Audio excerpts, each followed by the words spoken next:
Boy, oh boy, is it good to be back. Tonight on the podcast, we're talking about Quentin Tarantino potentially saying he'd do a Marvel movie.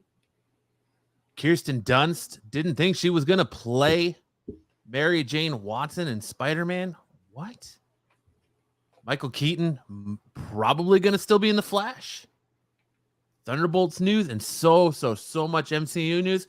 We got 2 weeks to catch you up on. It is the Absolute Geek Podcast, and let's get started right now.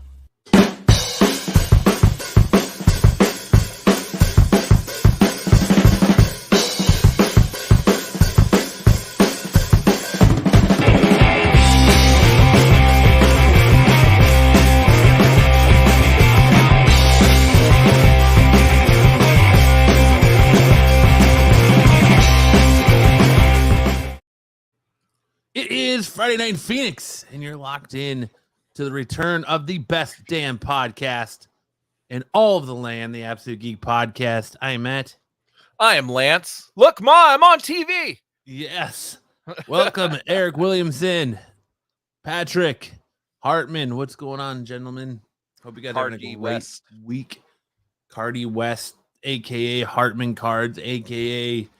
whatever, not Hartman, whatever your name is going to be this week. Owner of 50 different YouTube accounts. Yeah. And apparently frequenter to Russian Facebook. And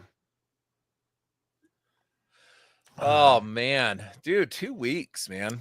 But it has not been 2 weeks since I saw you. What happened to you last weekend? I got married. You got I'm married. Officially a married man. Yes, sir. To the lovely Erin. Yes, man. Yes, sir. Yes, Allward sir. now, I guess. Is she officially Allward? She hasn't changed it yet, but it is gonna be Allward, yes. The check's in the mail. Yeah. Prenup is signed. Dude. Just can't have any of my interweb monies. Dude, so we were talking about it before we hit, go live or whatever, but your wedding was phenomenal. It was so much fun. Thank you. The best part of the night, though, was when they wheeled Logan up in the Thank you, wagon. sir. Thank you, sir. Her waving at everybody. Dude, she is just the cutest. Heart broke a little bit because everybody was holding her, and all I wanted to do was cuddle your baby. And she wanted take a number. To do with me. Yeah, she wanted nothing to do with me. But yeah, dude, it was awesome. It was a fun time getting to see Kyle. Max was there. One of the original, what do they call him? The Gray Fox. What's his name? Oh, Silver Fox? Silver Fox, your old roommate. He was one of the original Absolute Geekers. Yeah, right? Kellen. Yeah, the Silver Fox. Yeah, Kellen. Yeah. Kellen was there. Lots of cool people. Everybody looking like he was straight off a porn set. Yeah, well, he had a little bit of a man bun going on. Yeah, his little ponytail with his gray hairs. Yeah. When you got a wedding at 4:30, but you got to do anal scene at 7. Yeah. Just come prepared. Quantum, Matt got married. Yeah, just to show you, like, my wife is, and it's still strange to see my wife, but my wife is just kick ass, man. Like, she got me a custom wedding ring, and it's, I don't know if you can see it right here. Yeah, it's sweet, dude. Spider-Man, dude. It's so awesome. Sick. So I told my wife, I said, man, I want one of those. And she goes, why? You don't wear your wedding ring anyways. I said, good point. Dude, it was a big, like, fight with, I wouldn't say fight, but conversation with us. Cause I was like, I don't want a wedding ring. Cause I was married once before. And the first you weren't time married very long though, right? I was married for like 3 years. Yeah. I was working and I got my ring caught and it like started to rip and almost ripped my finger off. But luckily the ring ripped instead. So I was like, I don't want a real ring. I just want a silicone one. And she's like, but those break. I want one that is going to mean something, a real ring. And so I finally gave in and she surprised me with this custom beauty. So I guess I can't complain too bad. We have disaster happening. Honeymoon plans. Yes. Not till next year. Cause like we've got a big slate here. Like, we got married last week. Next Thursday's Thanksgiving. Then we have my mom's birthday, her mom's birthday, Christmas, and then our daughter turns 1 year old in the beginning of January. So we're gonna do our honeymoon sometime next year. Just kind of let the holidays and the birthdays and all this stuff pass over before we. I wish I would have done that, dude, because we got married. Our anniversary is the day after your anniversary, because your anniversary is what, the 10th? Yes. Yeah, my anniversary is the 11th. And we went on a honeymoon right away, and we're not able to go as extravagant because there was, Christmas, and we didn't have kids at that point, but even that gets expensive. Birthday. Yeah. So I wish I would have done the same thing. Let's just wait. Going on a honeymoon. And my buddy is in Greece for 2 weeks for his honeymoon. You know, the one that got married a week before you? Yeah.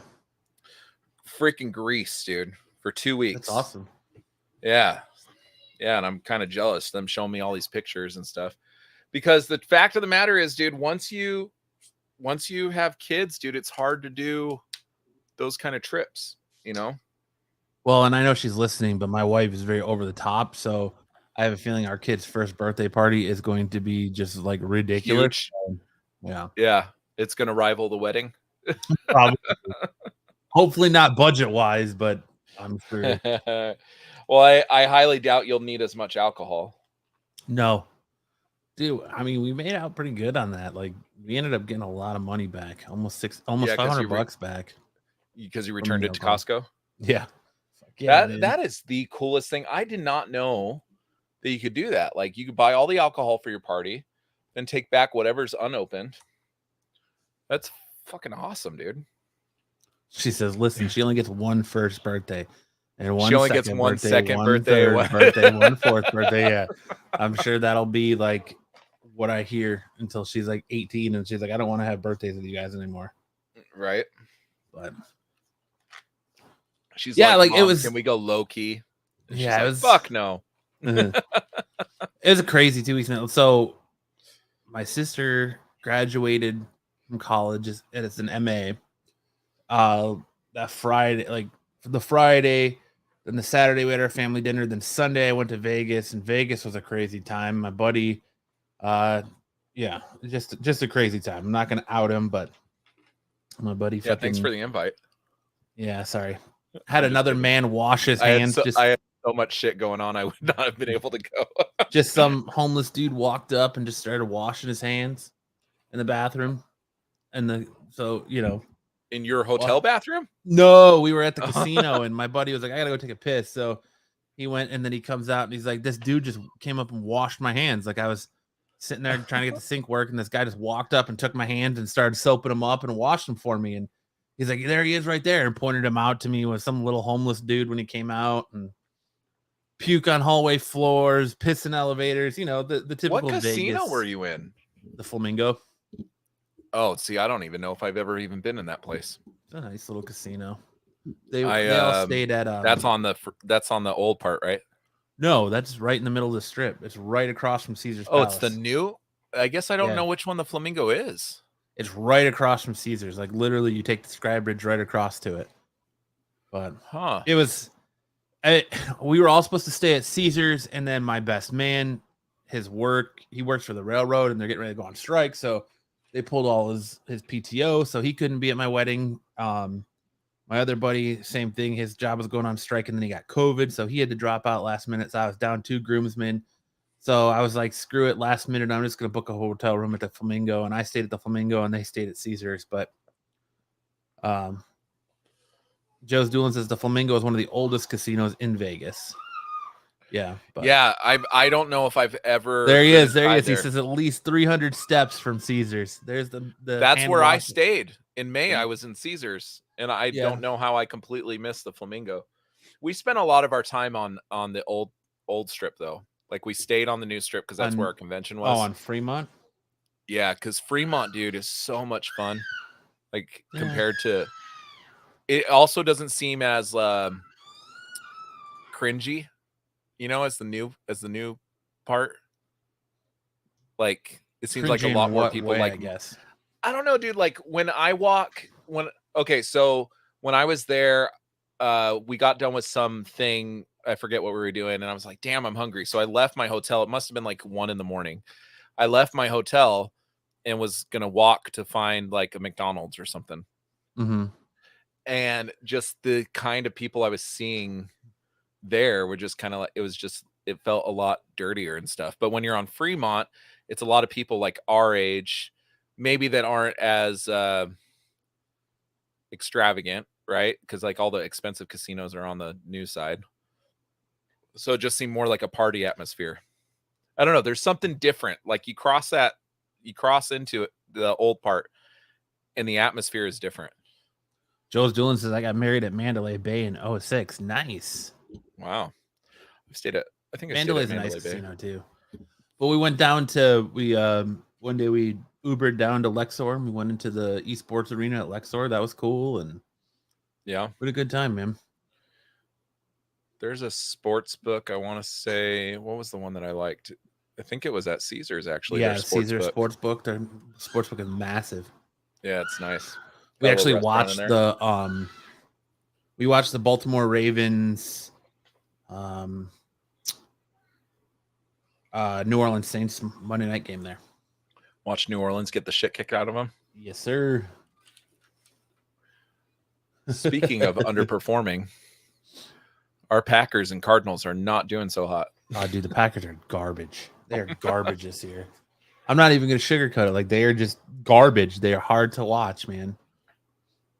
But I guess they should have. The Cardinals are bad because the new Call of Duty came out. So, and Warzone came out. So Kyler Murray is he's all about that double XP weekend. Joe's doing says Fremont Street where the ladies smell like dollar shrimp cocktails. Dude, it used to be like that, dude, and I don't think it's not like that anymore, dude. Because I remember the first time I went to Fremont, we were staying at I think we were staying at MGM or something like that, and we went over to Fremont. And it was dirty, but now, dude, it's like I don't feel like it's like that. I feel like the new part is nastier than Fremont. I don't know, Matt. What do you think? You just got back. I haven't been to Fremont Street in years. The first time I went to Fremont Street, it was nice, but I've been to Vegas right before the pandemic. This is my first time since the pandemic, and I just haven't been to Fremont, so I can't really talk about that. But I know the strip itself, there just seems like there's just an abundance where there used to be performers and card flippers. Now it's just an abundance of homeless people sleeping everywhere. Yeah, and I don't feel like it's that way with Fremont. They've dumped a ton of money into Fremont, what's the word? Refurbishing it? It's not refurbishing. What would be the word? Restoring it. They've pumped a ton of money into Fremont, and I was just there in May, and I swear I would rather spend most of my time on Fremont Street than I would on the new strip. Joe's Doolin says, I used to get 3 free nights a month at Fremont, but there's some shifty crap there. Yeah, it might be that I was just on that main stretch where they have that big hologram ceiling. Do you know what I'm talking about? Where the zip liners go through? Yeah. And I don't know, dude. My buddy Bastard wanted to do that so bad. He wanted to zip line. And I was like, eh. My buddy Eric, dude, so fun. Bass is like, hey, let's go zip lining. And don't you guys want to go zip lining? And Eric's a bigger dude. He looks at Bass deadpan and goes, I think there's a weight limit on that kind of thing, so I'm out. And Bass is like, damn, dude, I feel like an asshole now. All he was saying was let's just do it. And Eric just deadpan, listen, I think there's a weight limit on that kind of stuff. I was like, I give people when it comes to that stuff, especially when thin people say stuff like that, I'm like, dude, this is not a thought that is regularly occurring in your mind. Like when you look at a roller coaster, you're like, oh, I'm too big for that roller coaster. They're going to kick me off. Right. Yeah. You and I have both gone through this. Right. But skinny people, that's not the first thought that comes in their mind. So you just kind of be like, oh man, I don't think I'm able to. I'm nicer about it than bro, you fucking suck. And I can't go on this thing. But no, my whole team did the zip line, and I was on the ground filming them because I'm like, there's no fucking way, even if I was thin, that you'd get me up on that zip line. I'm deathly afraid. Yeah, because if something goes wrong, then your big old ass is hanging above Fremont Street, and people are filming you and putting you on YouTube. And it's high. You didn't even see how high it was because you didn't go down there, huh? I've seen the zip line. It was there last time I was there, but the really tall, like they have 2 levels. No, the one that just goes right over Fremont, where you're like zip lining over people's heads. Yeah, so they have one level that I think is like 75 feet or 100 feet or something like that. And they have a whole nother level that's like another 50 feet higher than that. And it's just, I was filming them, dude. I had to zoom in max on my iPhone all the way. Max just was with to you? tell. No. I had to zoom in to the maximum. I was like, to see how do you zoom in max? That's interesting. Just to see which one of my team members were on the zip lines. Because it was just, it's high, dude. Fuck that. I can't do it. My big ass was not meant to be that high above the ground. Yes, Aaron says, sorry not to toot my own horn, but what other thing your awesome wife got you, babe? A custom song. Got me a custom song. Yes, she sent our story to somebody, and they wrote a custom song for us, and it was caught me off guard, and it was very beautiful. And yeah, did she tell you what happened before that came on? That you were gonna leave, and she was like, "No, you can't." Yeah, because we have a drive in front of us, so I'm like, "Hey, I'm gonna head out of here because there's no way in hell I was gonna be there till 9:30, and try to relieve the babysitter at 11 o'clock, 17-year-old babysitter." So I'm like, "Hey, we're gonna head out." And she's like, "No, you can't." Like, she got me to stay, but she only told me this. Max and Kyle were both gonna leave, and when I noticed them leaving, I was like, "Hey, you guys got." So I got them to stay. So Aaron got me to stay, and I got Max and Kyle to stay because I said, if I'm staying, you guys are staying. But they were trying to dip out too. There are let's say unflattering pictures floating around out there of me feeding Kyle a piece of cake. That was pretty interesting. But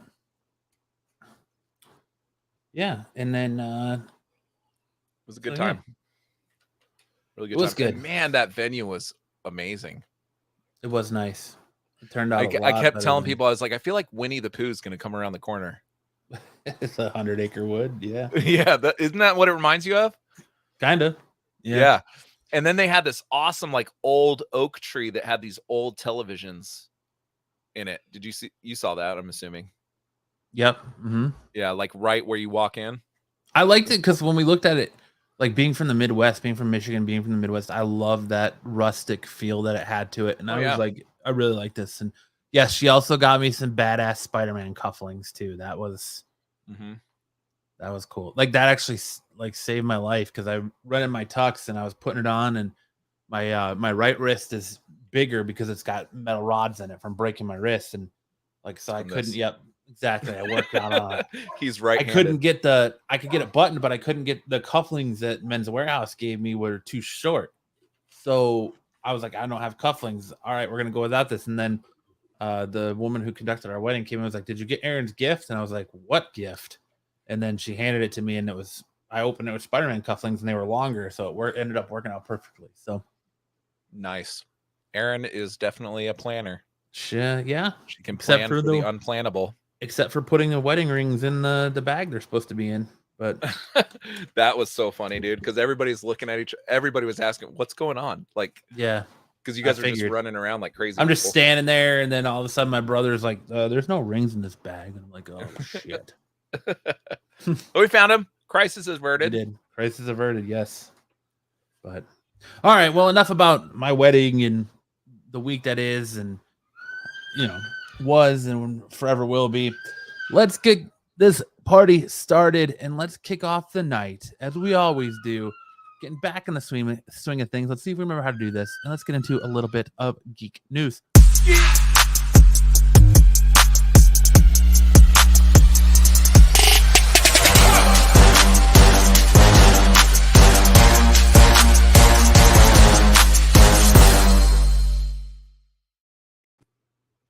What is going on here? You fucked it up. Yeah, it's all backwards for me. What is going on? Weird. Why is this all backwards? Here, let me try to reshare this. Good night. We're getting the sneak peek of our show tonight. Yeah, it's all backwards. All right, there we go. Geek news. Starting off tonight, Marvel Studios Vice President of Productions and Development, Nate Moore, doesn't see the Marvel Cinematic Universe ending anytime soon. Speaking on the Town with Matthew Boleyn podcast, Moore believes that the franchise can continue on for a long time, insisting that the creative team behind the MCU still have plenty of stories to tell.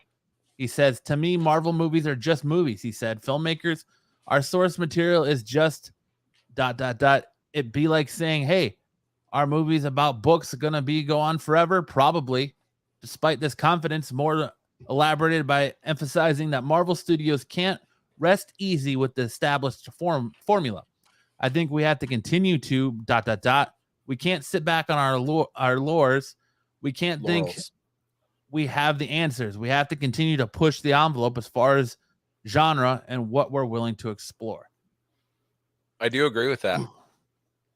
I think right now they're kind of playing with the status quo, which is why No Way Home was such a breath of fresh air, because it was a little bit different, right? The formula was a little bit different than then other you look Marvel. at Well, it added a new element, I guess. But then you look at like Moon Knight was a little bit different, and that was not well received.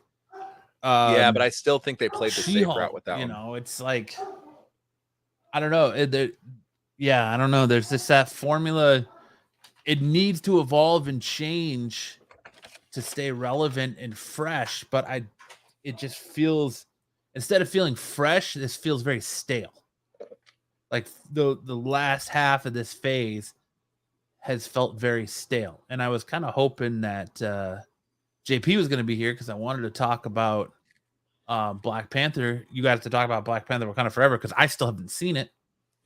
Oh, bummer. But things I've heard about it are kind of making me okay with the fact that I haven't seen it. So whose advice are you taking? Ish's? I'm just listening to the collective, man. Like the collective, the majority of people I've been seeing have not cared for it. I think the main thing that I'm seeing from people that are saying they don't like it is it's very, if you look at the first one and this one, like Ryan Coogler has a very very specific way of writing, right? Mm-hmm. It's very dialogue heavy. There are some epic action scenes, but it's very dialogue heavy. And the other thing that I'm seeing that people don't like is the depiction of Namor, who is very different from the comics. But my whole thing is that they kind of had to change Namor, certain things about him, right? Maybe not his look. And if that's what people are upset about, I can't really speak on that. But they had to change things, which you've seen from the trailers. They've had to change things, or else he's basically going to be Aquaman. Yeah, they changed the fact that he's from Atlantis. They changed a lot of. Yeah, he's of Hispanic descent, Mayan descent. Yeah, Mayan descent. Yeah, thank you. They changed some things, and when you change that, certain things about the look also have to change. I thought that despite that, they still kept some of the core values of his look, like the ankle wings and those things, like things that typically like DC would have changed those. DC would have gotten rid of the ankle wings.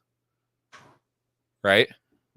I think it's hard to say. Maybe. It's really hard to say what DC would have done in this situation. But my whole thing with that, and I really hope I'm not going into any spoilers because I want you to see it. Okay, so no, because this is in comics. So Namor's a mutant, right? Yeah. The mutant gene is supposed to materialize when they're in puberty. But this dude had it from the day he was born. How does that work? Well, he's the first one. He's the first mutant. But he's not. Because Apocalypse is. Technically, the way it is in the comics, it is Namor. Well, Apocalypse is older in the comics, isn't he? I thought Apocalypse was the original mutant. They bill Namor as that, as far as I'm recalling. So we haven't seen We haven't seen Apocalypse in the MCU, so we don't know what they're gonna do, right? They could make him younger than Namor. You probably But won't. but still, like, so Namor is the father of all mutants. Essentially, he's the first one, but that still doesn't explain why he would have it at birth. Yeah. I don't know. That was just the question I had while I was watching this thing. I was like, wait a minute. Started thinking back to my limited X-Men knowledge, and I said, I thought they were supposed to get these things at like puberty. So it says officially Namor the Submariner is considered the first mutant superhero to whom Marvel Comics ever published, debuting in 1939. However, Namor was not actually described as a mutant until Fantastic Four Annual #1, decades after his first appearance. So I think But it's as far just, as birth, like Apocalypse came before him then, right? Because so that's saying that he was the first one published. Let's see. But as far as the timeline is considered, Apocalypse came before him.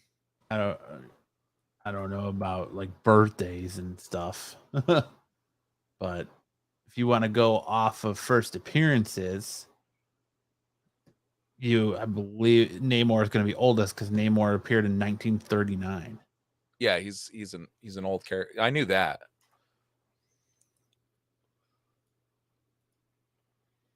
I don't know if I can Google birthdays for superheroes. I know it makes us.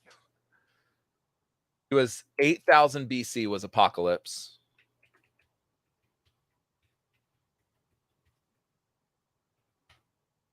If you go off Namor's hero identity card, he was born in February 22nd, 1922. Oh yeah, so he doesn't even have it. So Apocalypse is much older. But that doesn't make that wouldn't no, in the movie he's born much earlier than that.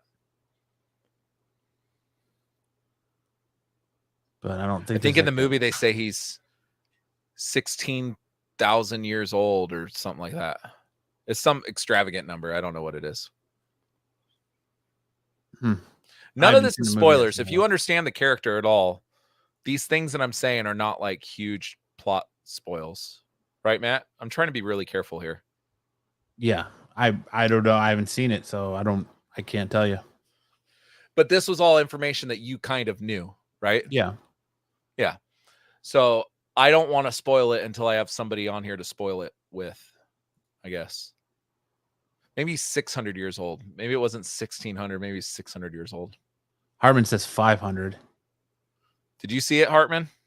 Yeah, Hartman. I believe Hartman's seen it. I don't know if he did or not. I think he might have, though. But you have like Miss Marvel, who they've just retconned and made her.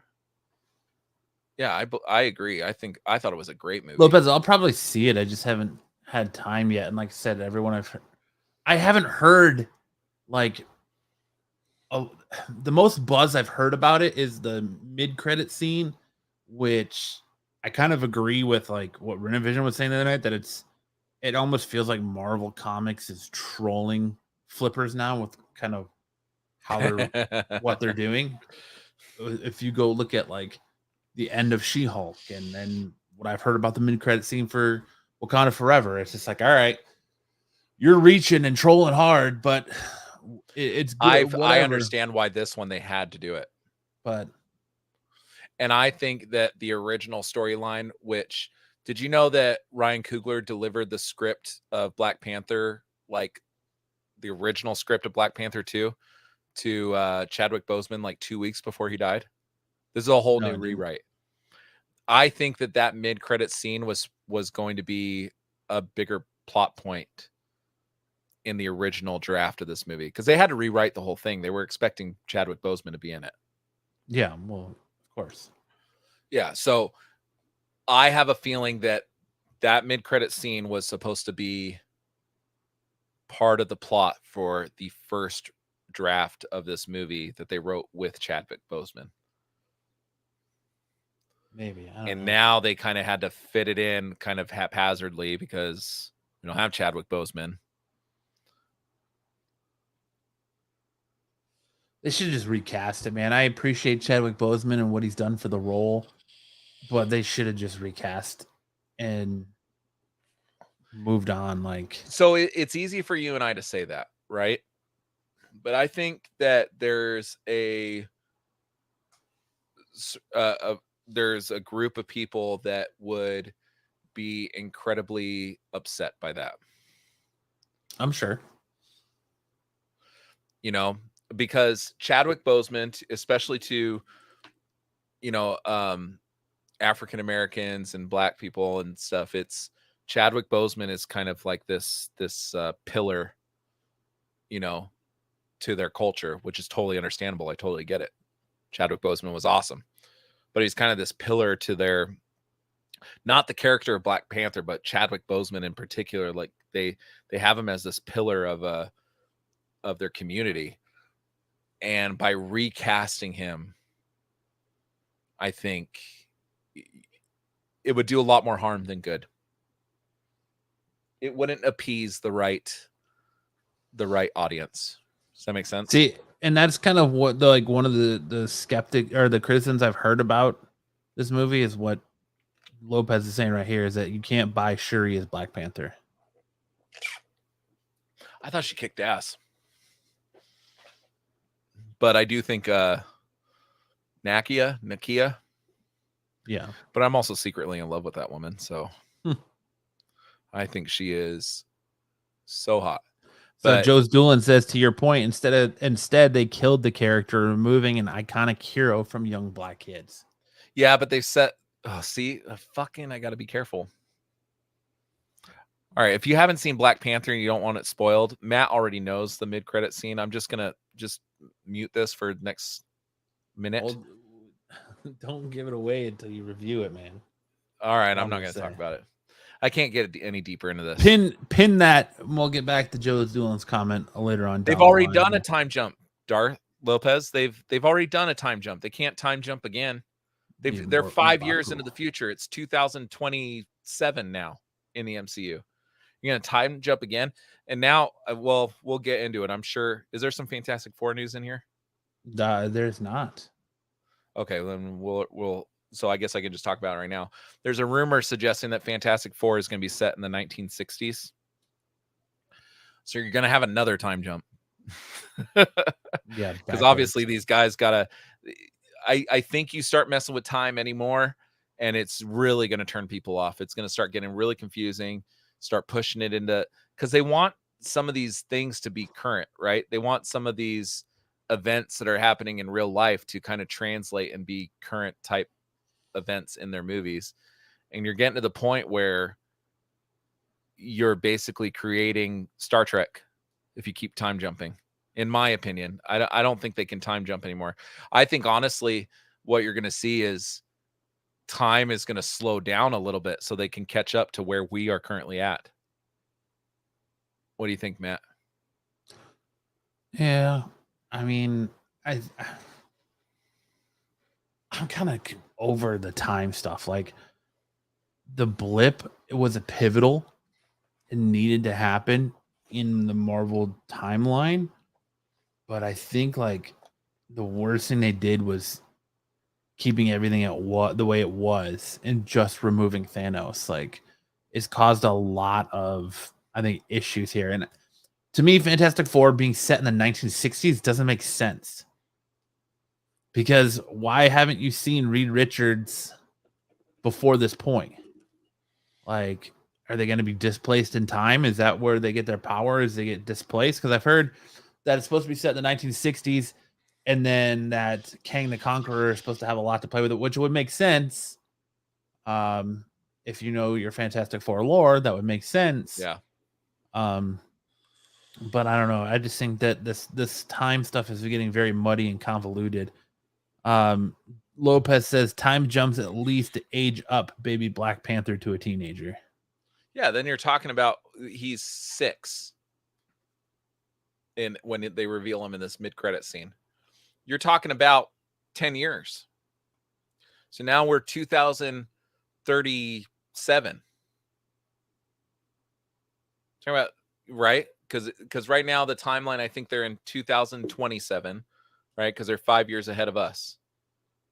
So now you're talking about 2037. We're almost in the 2040s.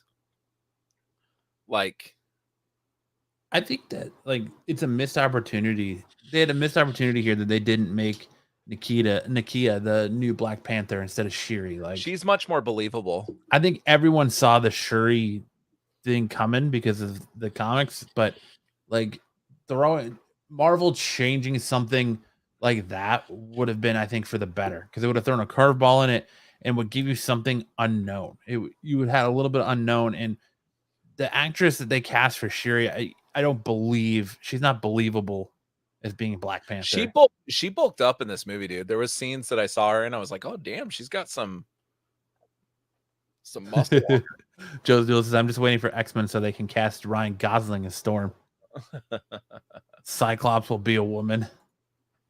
Yeah, to start doing the gender bend stuff. I think I don't think you're gonna see a lot of the gender bend. I mean, they're already going back on Ghost. So Ghost is in the Thunderbolts and he's gonna be a dude now. Yeah. Which I don't know how that works. Is the actress just is it a new character? Like what happened to the old Ghost?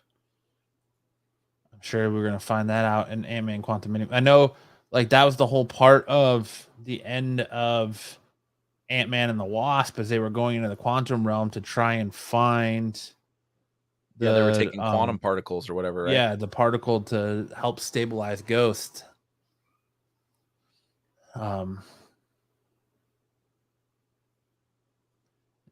Lopez says, nope, she's not, but as a very intelligent young, yes, but as Black Panther, no. I liked her. I mean, I liked her. I mean, obviously I like Nakia more.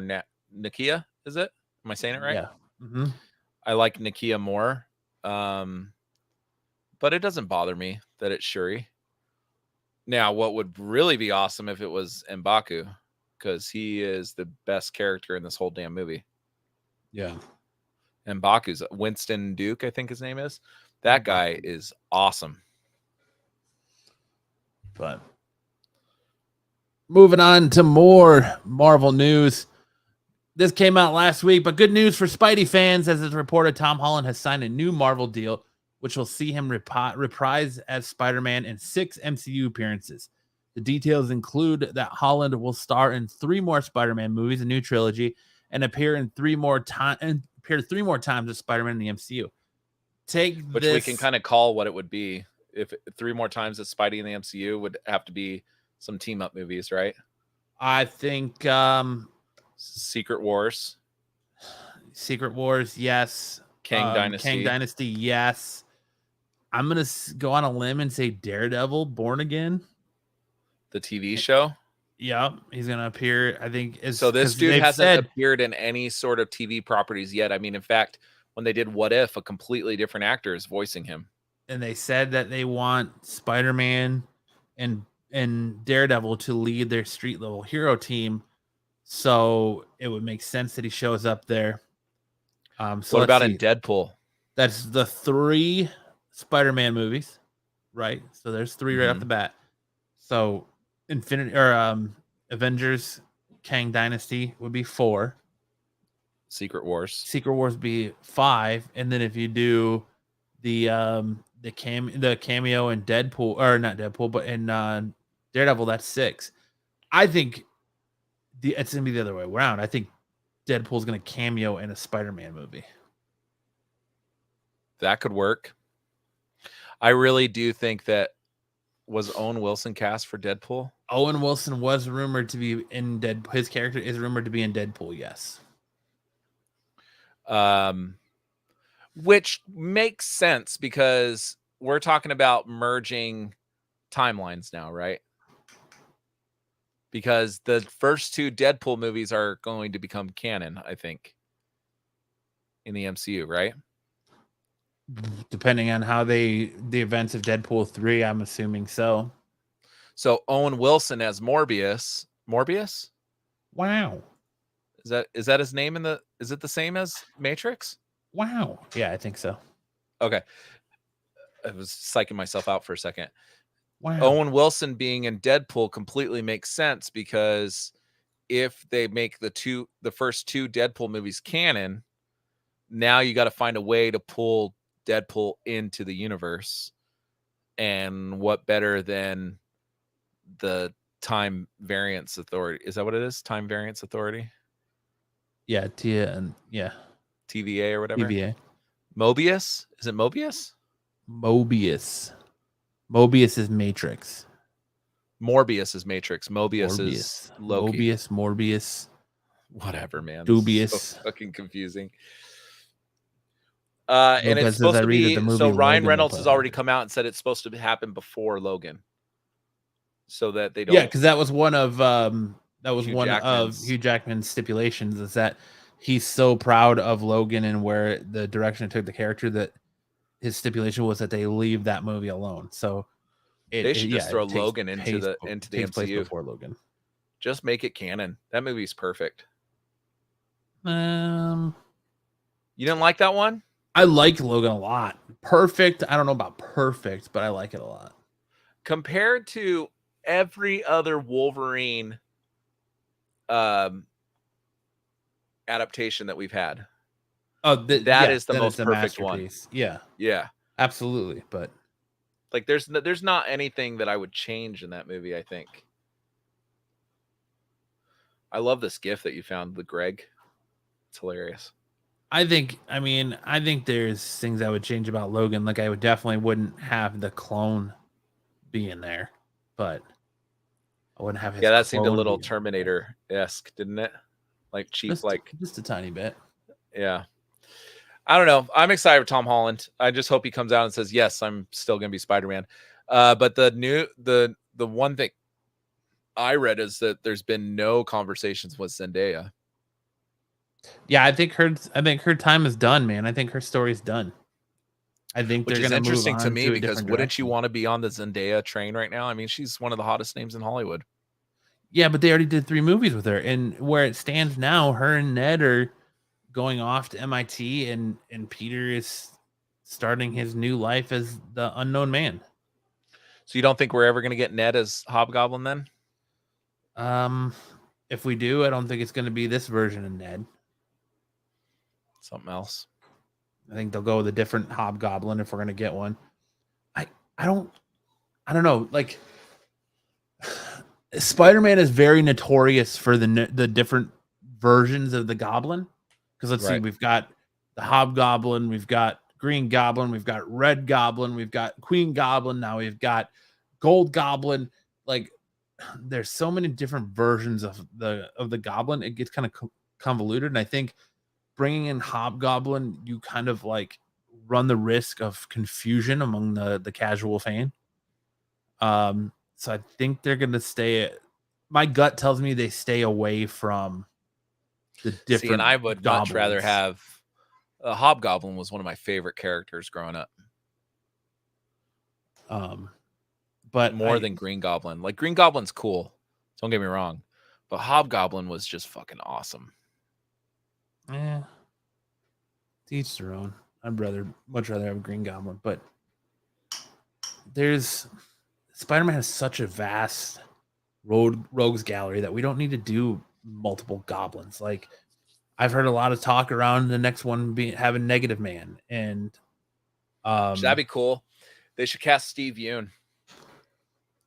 And so, don't you think? Yeah. Walking Dead. I saw a fan mock up as him as Negative Man, and it looks so Mr. Negative, Mr. Negative. It looks so fucking awesome. But especially with the popularity of the video game. I mean, he's the main bad in the video game. But this is just MCU movies. Like, there's rumors that his version of Spider-Man appears in Into the Spider-Verse, the new Across the Spider-Verse, I should say. So who knows? Take it with a grain of salt for what it is now. But I think, you're crazy if you don't think that there's going to be more Tom Holland Spider-Man movies. And, no matter how badly he wants to,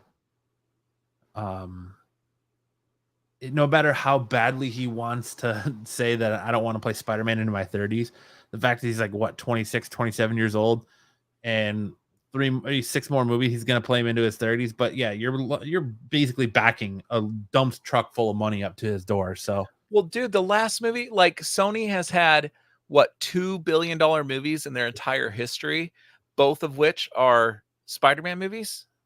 Yeah, like they're gonna pay this dude to keep him around, and then they're gonna eventually pull. I'm sure these 3 movies are gonna introduce Miles Morales because Tom Holland on multiple occasions said the time is good for Miles Morales, right? Mm-hmm. So I'm sure they're gonna bring it in. They're gonna want to have some sort of, especially with the success of that video game. Miles Morales is a hot character right now. But see, I think it's the opposite. Like, I think Sony is very content on the deal right now because they're like, all right, Marvel, you can move forward with Peter Parker in the MCU. That's great. You do your thing. They're focused on Miles Morales is going to be our Sony Spider-Man. So that's kind of like why you see a lot of, I don't think you're going to see Miles Morales outside of the cameo, like the Uncle Aaron stuff in Homecoming. I don't think you're going to get an MCU Miles Morales because I think Sony's kind of like, all right, well, this is the Spider-Man we're playing with in our sandbox. We'll lend you this one to play with in your sandbox. See, and I think Sony is more eager to figure out a way to incorporate Andrew Garfield. Maybe. There hasn't been much movement on that front. Yeah. Andrew Garfield was just like, I mean, if Sony should have realized, oh shit, we suck at writing these movies because Amazing Spider-Man 1 did pretty okay as far as box office. Spider-Man 2 was a flop, right? I mean, flop. I love both those movies. I was not a fan of Spider-Man 2, even though the better suit is in Amazing Spider-Man 2. So, but then Andrew Garfield appears on No Way Home, and I think fans were more excited about Andrew Garfield than they were Tobey Maguire, it felt like at times. Like Andrew Garfield had the best lines of the 3, like in all their interactions together. Like Andrew Garfield got audiences excited. Yeah, he got more so than Tobey.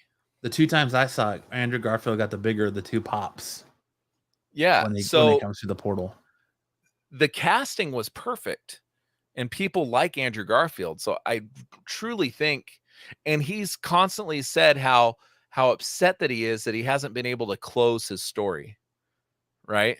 He's the one at the end of No Way Home saying we should do this again, right? So there's these little Easter eggs in there that he's basically saying, I'm not done. He's come out and said, I don't want to be done.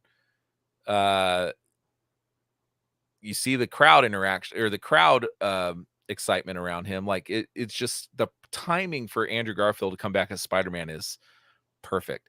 And they're going to figure out a way to get these 3 back on the same screen again. I hope so. Think?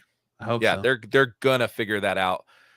Whether it's an Owen Wilson thing, whether it's some sort of Kang thing, they're going to figure out a way to get these 3 on the same screen again, and not just for a simple cameo either. Like I think potentially with these 3 new movies that the second and third one could be a to be continued type thing. And you could see them in both those movies. Joe Dillon says Garfield is 38, getting a little long in the tooth for Spider-Man. Dude, he looks young. He does still look phenomenal. Yes. Yeah, like he can play him. Now Tobey starting to show his age a little bit. A lot of it. And his I don't know. Is it true about when you get older, your ears get bigger? I don't know. Because I don't remember Tobey having those friggin' flappers on his head before. You do that much research into the ears of a man or the size of ears as they get older. Maybe I'll have I know is that my grandfather, when he passed away, had humongous ears, and I don't remember that as a child.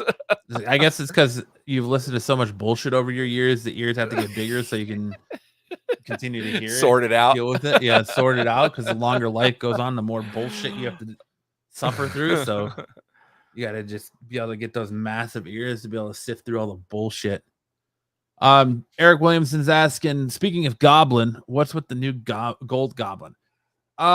It's a way for them to get Norman Osborn involved in the storyline of the comics again after the Sin Eater stuff, where he was absolved of his sins, and he can't go back to wearing the Green Goblin outfit because of what it represents. And so he he's a made a good guy new now? suit. Yes, he made a new suit called the Gold Goblin, so he can still be involved without This looks stupid as shit. drudging up the past. Okay, I'm looking at a picture of it right now. Is this it? There's all futures for Knob Goblin. Knob this it Goblin right has here? no ceiling, Hartman. Yes, that is Gold Goblin. That looks stupid as fuck. Yes, it does. But Even the glider looks dumb. What is this, an eye? yeah, it's exactly what it is. Joe's doing his. It's a hook so people can look past crappy JR art. So this number one is actually part of the something web. I can't remember what the series is called, but it's starting in a couple of weeks. It's like this big crossover event that's going to be coming. Oh, JP's here. What's up, gentlemen? I guess we can talk about Black Panther later. Dude, this looks dumb as shit. Like it's part of the dark web crossover event that they're going to start doing later this year with the new Ben Reilly, like evil Ben Reilly and all that good stuff. And I don't care what anybody says. If you don't put this satchel on Green Goblin, he doesn't need his merce, dude. He needs the satchel. I wonder if there's Skittles in there. I don't know. JP, what do you think of this? I thought it was Silver Surfer for a second. I saw the gold. Silver Surfer. It looks dumb, dude. He looks like a Power Ranger. Yeah, I see that. He looks like one of the. I don't even know the gold goblin. Oh, what is that? I guess the laugh track thought it was funny too. Oh, I thought somebody was watching Friends or something. No. Like the fuck? How's my audio sound on? Yeah, you sound good. Sound all right?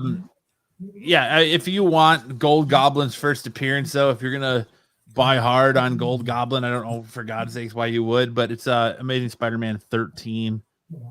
It is not this. I've seen people saying that it's in this Gold Goblin number one. It is not. It is in ASM 13. So okay, so you're looking at the back of him right now. If this wasn't here, this bubble, would you think this is a Power Rangers comic? Yes. That's just bad. The fuck is this? Aaron says sounds like maybe a muffled TV in the background. Lots of background noise. What is this here? Are you hear something in the background? Yeah. All right, that's but mine. That dark. That's the new Ben Reilly. Ben Reilly, dumb as shit too. Becomes evil after the Sin Eater stuff and the Beyond Corporation stuff, and now he's got a new alter ego. What is up with his torso? Like, what is going? Who drew this? I am a Power Ranger. That's just shitty art. That's all that is. Yeah, Chasm, his torso to his legs. I actually think Chasm looks badass, and I'm super stoked to see more of what they do with this character now. Yeah, that's Chasm. It's Ben Reilly. This is bad art, though. Yeah. His legs make him look like his legs are like a foot long, and his body is like 3 feet long. It's just bad. Yeah. So this is JR.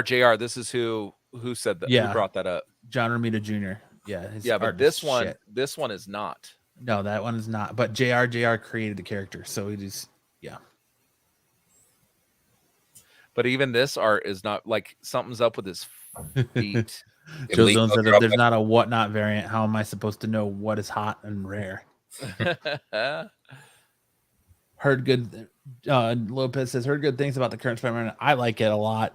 The JR art leaves a lot to be desired, but otherwise, I mean, it's Peter Parker basically gets his ass kicked in every issue. So, but that is red Queen Goblin versus Gold Goblin. I have this. I can't wait for Plaid Goblin or Flannel Goblin to make his appearance. I was happy with have Green this, Goblin and Hobgoblin. That was enough. I have Gonna this have all the Funko Pop goblins. right here. It was a You have- Comic-Con exclusive. You have the Queen Goblin Funko Pop?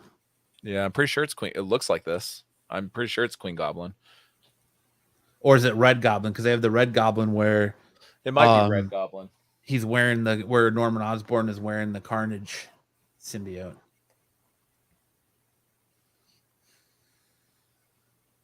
It's really bad when I have to spend an hour looking through my stuff. Just As Lance looks through pops. But anyways, moving on. Quentin Tarantino recently revealed the one Marvel Cinematic Universe movie he'd considered directing, The Howling Commandos. As reported by comicbooks.com, Tarantino named classic comic book series Sergeant Fury and his Howling Commandos as the one gig that would tempt him to work for Marvel Studios. And I bet you it would be filled with just, it's Inglourious Bastards. It would be Inglourious Debauchery. Bastards Part 2. Yeah. Well, It's he has also Same time said frame, that same era. he's also said that Inglourious Bastards was inspired by Sergeant Fury and his Howling Commandos. So there you go. It would be the same movie. You can essentially already put a pin in that and say, Mr. Tarantino, you did that. It's called Inglourious Bastards. So I don't think. Don't hold your breath on this. Tarantino. no, he's is never not going to do allow- it. Absolutely No, he- never. That's But- why the Star Trek thing fell through, because people started putting their fingers in it, and It's just he him wants to make his saying, movie. if you were to ever get me in there, it would be for this and this alone. But speaking of Tobey Maguire, Kristen Dunst, who played Mary Jane in the original Spider-Man film series, originally thought she was playing another love interest for the Marvel Comics icon. And in excerpt from Sean O'Connell's book, With Great Power, How Spider-Man Conquered Hollywood During the Golden Age of Comic Book Blockbusters, Dunst revealed she thought she was going to be playing Gwen Stacy in her first film rather than Mary Jane Watson. I would have been I would have been more believable of her Gwen Stacy than I did. I did not like her as Mary Jane. I would agree. I think they got it wrong. That's where I think they messed up. I think that Emma Stone should have been Mary Jane Watson and Kirsten Dunst should have been Gwen Stacy. Yeah, I agree with you. Like, don't get me wrong. These movies are, especially the second one, is one of the best comic book movies ever. Spider-Man 2. But Mary Jane Watson to me was supposed to have like this, like Burnt. Mary Jane Watson. What does she mean burnt? Burnt means she's ugly. She's Jesus. I don't think she's ugly. I don't think she's ugly. She ain't as hot as she used to be. No, it's not that. It's the demeanor of Mary Jane Watson was supposed to be like this sexy, like kind of voluptuous sassiness to her. But the way Kirsten Dunst plays her is kind of like the girl next door trying to get her big break, kind of almost humble a little bit, which to me sounds more like Gwen Stacy, that humble girl next door type thing. Do you guys agree with that? I mean, no, because Mary Jane was literally the girl next door. She grew up next door to Right, Peter Parker. So, But something about her demeanor, like, yeah, I understand the physical girl next door, but I'm talking about more of like the demeanor of a girl next door, like that small town girl, humble, who's kind of hot but doesn't know she's hot type thing. Joe's Doolin says she spent watch her in FX's Fargo series. That candle done burnt out. She just got nominated for an Oscar for the dog. The Bounty Hunter. The voice of the dog. What's that show she did with her husband? The movie with Benedict Bounty Cumberbatch. Hunter. That's her husband. No, Jesse Plemons is her husband. Oh, see. The guy who played Todd in Breaking Bad. Oh, okay. Who's a phenomenal actor, by the way. He's a really good fucking Very actor. creepy. Yeah.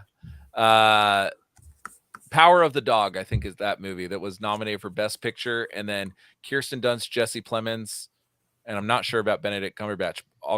They got nominated for Oscars. I mean, she's still working it. Nothing to Kirsten Dunst. Like, she looked so hot in the first Spider-Man movie, and then in the second one, it looked like she developed some kind of coke addiction that like carried on into the third. Because by the second and the third Tobey Maguire Spider-Man movies, she was just not looking. She was looking very thin, very sickly. It just was not like how she looked in the first one. And like I said, I believe her more of as Gwen Stacy. I thought she would have fit that part better than she did Mary Jane Watson. But Yeah, well, think about it. They took a blonde woman and made her a redhead to play Mary Jane, and took a redhead and made her blonde to play Gwen. Didn't make any Stacy, sense. yeah. I also don't know if I see Emma Stone as Mary Jane Watson. No, I'm sure they could have found somebody else, a redhead that was better. I didn't like the casting at in the beginning of it, but I just watched that. It was just on FX, the movie, and it still holds water now, even 20 years later. Still a good Which movie one? overall. Lance Spider-Man picks 1. his mates by acting ability. No, I think she's attractive. Joe's Doolin Oh, yeah, says Helen back then. Mirren won an Oscar, but I don't want to bang her. There's a show on Netflix, something about a lake. I can't think of the name. I have to look it up. But anyway, Who's there's in an it? actor. There's the actress who played in Superman 3, the love interest of Superman. What was her name? And that, not Lois Lane, but the other woman. Lana? Lana. The woman who played Lana is in this Netflix show. And if you see what she looks like now, like, time sucks. Just that's the bottom line. We don't age well. Not everybody does, and she did not What's age the well lake? for them. Something like, it's on Netflix. I forget the name of it. Is it called To the Lake? No, it's like a series with. It's just she's the not. lake. No, it's something like, it's in Colorado. My wife was watching it. I caught like Superman Virgin 3 River. with- Virgin River is the name of it. I'm sorry. Oh, Virgin River. Lake, river, stream, whatever. Some body of water. It's Yeah. all good. But yeah, Is so it the main girl? No, Lana, the one who played Lana in Superman 3. So Virgin River, I'll look it up, and then she is Is it the main girl no in Virgin River? It is Annette O'Toole. Dude, that woman is like in her 70s. I know that. So what I'm saying is, remember her in Superman 3, and I'm saying She's with literally time- 70 years old. Okay, but that was 35 years ago. She was in that show. So what I'm saying now is, you guys are giving Kirsten Dunst a hard time over 20 years. This girl aged like 40 years later, and it looks rough. I'm just saying time is Superman difficult. 3 was 35 years ago? It had to be 1984, right? So I don't know. I'm not good with public math, but I would say that's it's longer. nearly 40 years ago. Okay, like 1983. We're 39 years ago. Okay, so I was close. 35. You said 39. But that's 40 years. We were talking about 40 years. This woman. You're talking about 20. So double it, and then what's Kirsten Dunst going to look like in 20 years? 20 more years. But I didn't think Annette O'Toole was ever hot. You didn't. I'm just saying in general, she looked. I mean, Superman wanted to bang her, so I mean, so you got to give him some credit for that. She was decent enough for Superman. Which is weird that she goes and plays Martha Kent in Smallville. Oh yeah. I mean, she looks decent back in the day. But yeah, she was 83 with Superman 3. Well, I'm just saying, you're giving Annette O'Toole a hard time. Christopher Reeves isn't even alive. I know. So what Poor about bastard. him? Wow. Poor bastard. Poor bastard. I'm just saying, 40 years, dude. A lot can happen. Hell yeah. I forgot What Richard happened? Pryor was in Superman. How could you forget that? I forgot. I haven't watched Superman 3 in a long time because it's not very good. Oh my! That movie used to freak me out because the robots that sucked that woman in, sucked her in, and then put all the robot parts on her, and she came out and tried to kill Superman. I freaked me out because I wouldn't touch a computer for a while after that movie. Remember at the end when he got to the headquarter or the big computer that they built to kill Superman, and it sucked her in, the old lady, and made her like a robot. You guys remember what I'm talking dude, about? I barely remember that movie. Oh my God. You're talking to me about stuff. I've watched Superman 1 and Superman 2, the Donner cut, pretty recently, within the last like 2 years. I think I watched them both. Whenever we interviewed what's his name, Matt? Scotty Schwartz. No. The guy that played one. Jack O'Halloran. Yeah. So he said, "Hey, because I only remember Spider-Man 2 like or Superman 2, the original like theatrical." He said, "No, you need to watch the Donner cut because the Donner cut is great." And he's right. The Donner cut is much better. I don't think I've ever seen the Donner cut. I've looked it up. I've seen it 100 times, so I don't know the difference. Superman 2, the Donner cut is light years better than Superman 2. I think it's about the same. I'm with Well, JP. I don't see they're much both difference in it. they're both products of their time. But what I'm saying is one is more rewatchable than the other. Superman 3 is more rewatchable than Superman 2. Watch the Donner cut. You'll change your mind about that. I don't know if the I Donner agree with cut's that much one. better. I never liked the middle of Superman 2 whenever he lost his powers and got his ass kicked. It just the drug on there. So for that's me. one of the things that Donner fought against was that whole segment. But it made it cool at the end. Donner was pissed off. The reason he didn't I don't even think he finished the second one. I think they got a new. It's very much like Justice League was done, where it was Zack Snyder and then somebody else came in for Superman 2. But then Donner got to release his version of Superman 2 without the other. So like the Zack Snyder cut later, and it's much better. And he didn't have that scene in there because it I don't made remember sense at the end to use that pod to weaken the rest of them, which was kind of cool. But I just thought it drug on there. A lot of those movies in the 80s drug on. I mean, you just had to, not like today where it's action packed from start to finish. But I mean, I thought they all were good. Even the Superman 4, The Quest for Peace. I mean, that was kind of stupid, but I mean, it was enjoyable to watch. But yeah, so the producer of Superman 2 removed Donner halfway through production of the sequel and replaced him with director Richard Lester. Lester completed the remainder of the film for its theatrical release, but also rewrote and reshot a substantial portion of Donner's footage in order to receive a full director's credit. While the sequel was a critical and financial success upon release, interest in Donner's cut of Superman 2 became well known after a community of online fans began petitioning for Warner Brothers. It's very much like the Snyder thing. However, due to legality issue over Marlon Brando's unused footage, the task seemed impossible. After Brando's death in 2004, his family estate allowed for Warner Brothers to feature archival footage of the late actor in the 2006 film Superman Returns, thus granting the studio permission to restore Donner's version of Superman 2. Yeah, because they cut all Marlon Brando's stuff out of it because he had some kind of like beef with the other director and stuff too. Yeah, so they restored Marlon Brando and Donner cut. But he was in the theatrical cut. Brando was in it, right? I think he had to be in it from what he went to was he in that? The Ice Castle thing. I thought so. I don't remember. It's been so long since I watched him right too. But yeah, it's funny we're bringing it. Well, while you're looking at that, I'm gonna scooch on here. X-Men: The Last Stand. Kelsey Grammer recently confirmed that he would love to play Beast in the Marvel Cinematic Universe. Grammer expressed interest in portraying the furry blue mutant again in an interview with MovieWeb. If they don't ask me to return to the role of Beast, I'll never go to Disneyland again, he quipped. I'd love for them to do that. I want to do that. Grammer has brought Hank McCoy / Beast to life on the big screen twice, playing a supporting role in 2006, The Last Stand, and making a brief cameo in 2014's X-Men's Days of Futures Past. The dude's like 70 years old. You really think he's going to play Beast? But dude, he was perfect. He was perfect. Yes, he was perfect for the time. And if they go CGI, but the just dude, one, I don't want Marvel doing anything CGI anymore because their CGI has been dog shit lately. Yeah, but like how they're bringing back Wolverine, like obviously Hugh Jackman's not going to play Wolverine into the future, right? He's doing it for Deadpool. If they bring back Kelsey Grammer just one time. Yeah, but all the makeup he has on, you won't be able to tell. Like with all the blue makeup, you won't be able to tell. Yeah, even when he did this movie, he wasn't that big. No, he wasn't. He's gonna have to like have a stunt double constantly on.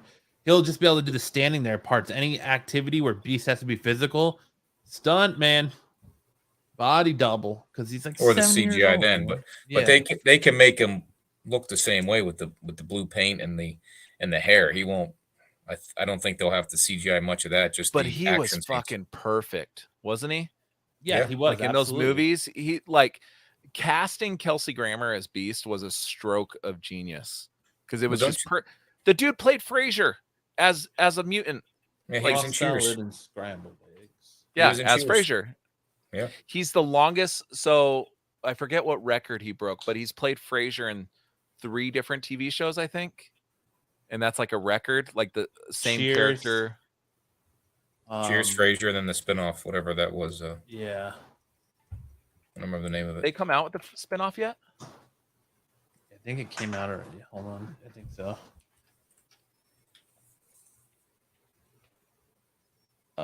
Why would they cast him and not the other guy from Days of Future? Or Because that guy sucked. Nicholas Hoult.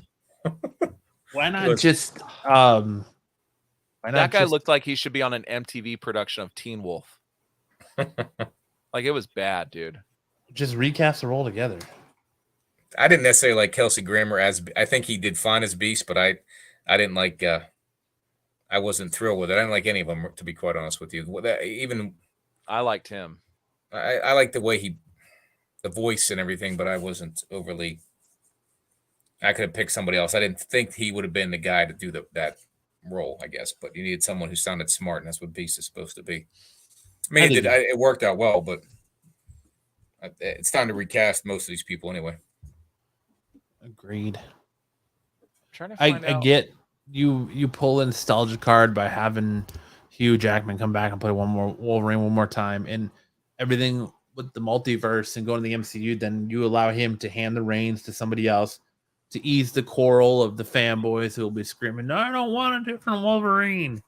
Then that kind of like him handing the reins off is like that. Okay, well, if Hugh approves, then I approve type deal. So I think that's what you're getting there. But yes, he was good at the time. I think somebody else could take over the reins and do it now and do it better because the dude's 70 years old.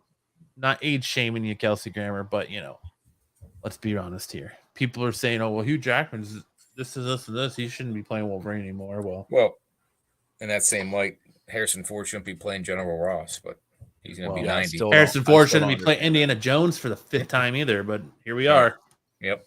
The dude can't even get through a movie without a door falling on him or something crashing a plane or something, But who knows? Red Guardian actor David Harbour teased humor and chaos in the upcoming lineup for Marvel Studios' Thunderbolts in an interview with the Phase Zero podcast. Harbour explained how Thunderbolts would shake up the Marvel Cinematic Universe with a lineup that would be very different from the other ensembles and franchises you've seen. We're the losers, which I like, Harbour said. We're like, this damn fly is pissing me off. I got it. And I think it's fun to just watch us mess everything up. I think that's the spectrum. I think it's very funny, but there's also a lot of pathos in that. Marvel Studios will reportedly begin production on its upcoming Marvel Cinematic Universe film, Thunderbolts, in mid-2023. Do you have a feeling that this is kind of Marvel's version of Suicide Squad? Yeah. That's pretty much what Thunderbolts is, yeah. So they're going to be like, "Hey, man, you guys keep making Suicide Squad and it's hit or miss. We're going to show you how it's really done." This is their attempt. Maybe. I'm not saying they're going to succeed at that, but maybe. James Gunn would have been perfect to direct this. Yeah, but then it's the same movie again. Yeah. Well, I know. I'm just saying, if all that bullshit didn't happen. So you're I'm not He's just excited really about good at the Thunderbolts. ensemble stuff. I'm What do you- just. What I'm were not. you gonna say, Jimmy? I'm not excited for Thunderbolts. I like David Harbour. I like all the cast, but I would have. There's too many secret agents in this one. It should be, some other bigger names. I think you're going to get Red Hulk in here. I just don't think they're showing you yet. But the only 3 characters I'm really interested in are those front 3 right there. U.S. Agent was okay. Taskmaster is just fucking I hate shitty. Taskmaster and Black Widow.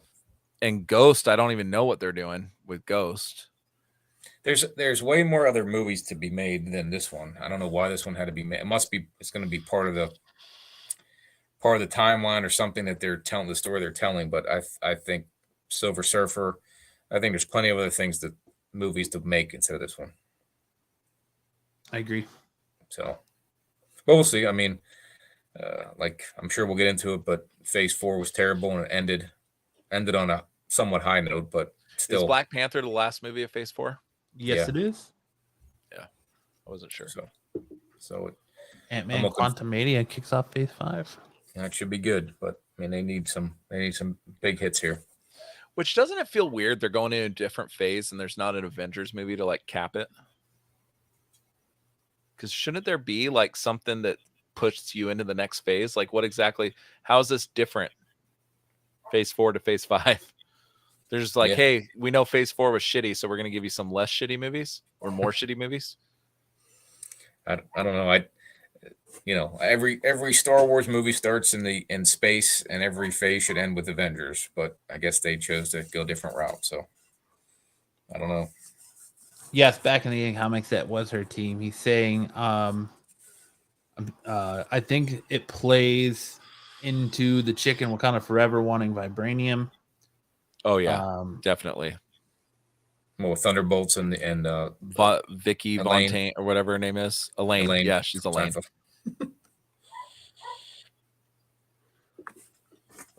So Frasier was Frasier and Cheers, Wings, and Frasier. Oh, I forgot about Wings. Yeah. Tossed salad and scrambled eggs. John Leguizamo, the star of the original Super Mario Brothers movie, continues to blast the lack of diversity in Nintendo's upcoming animated film. Speaking to IndieWire, the actor who played Luigi in 1993's live-action adaptation of Nintendo's iconic franchise spoke about his perception of the Illumination Studios' upcoming film. I'm OG. A lot of people love the original. I did Comic-Con in New York and in Baltimore, and everyone's like, no, we love the original. The original. They're not feeling the new one.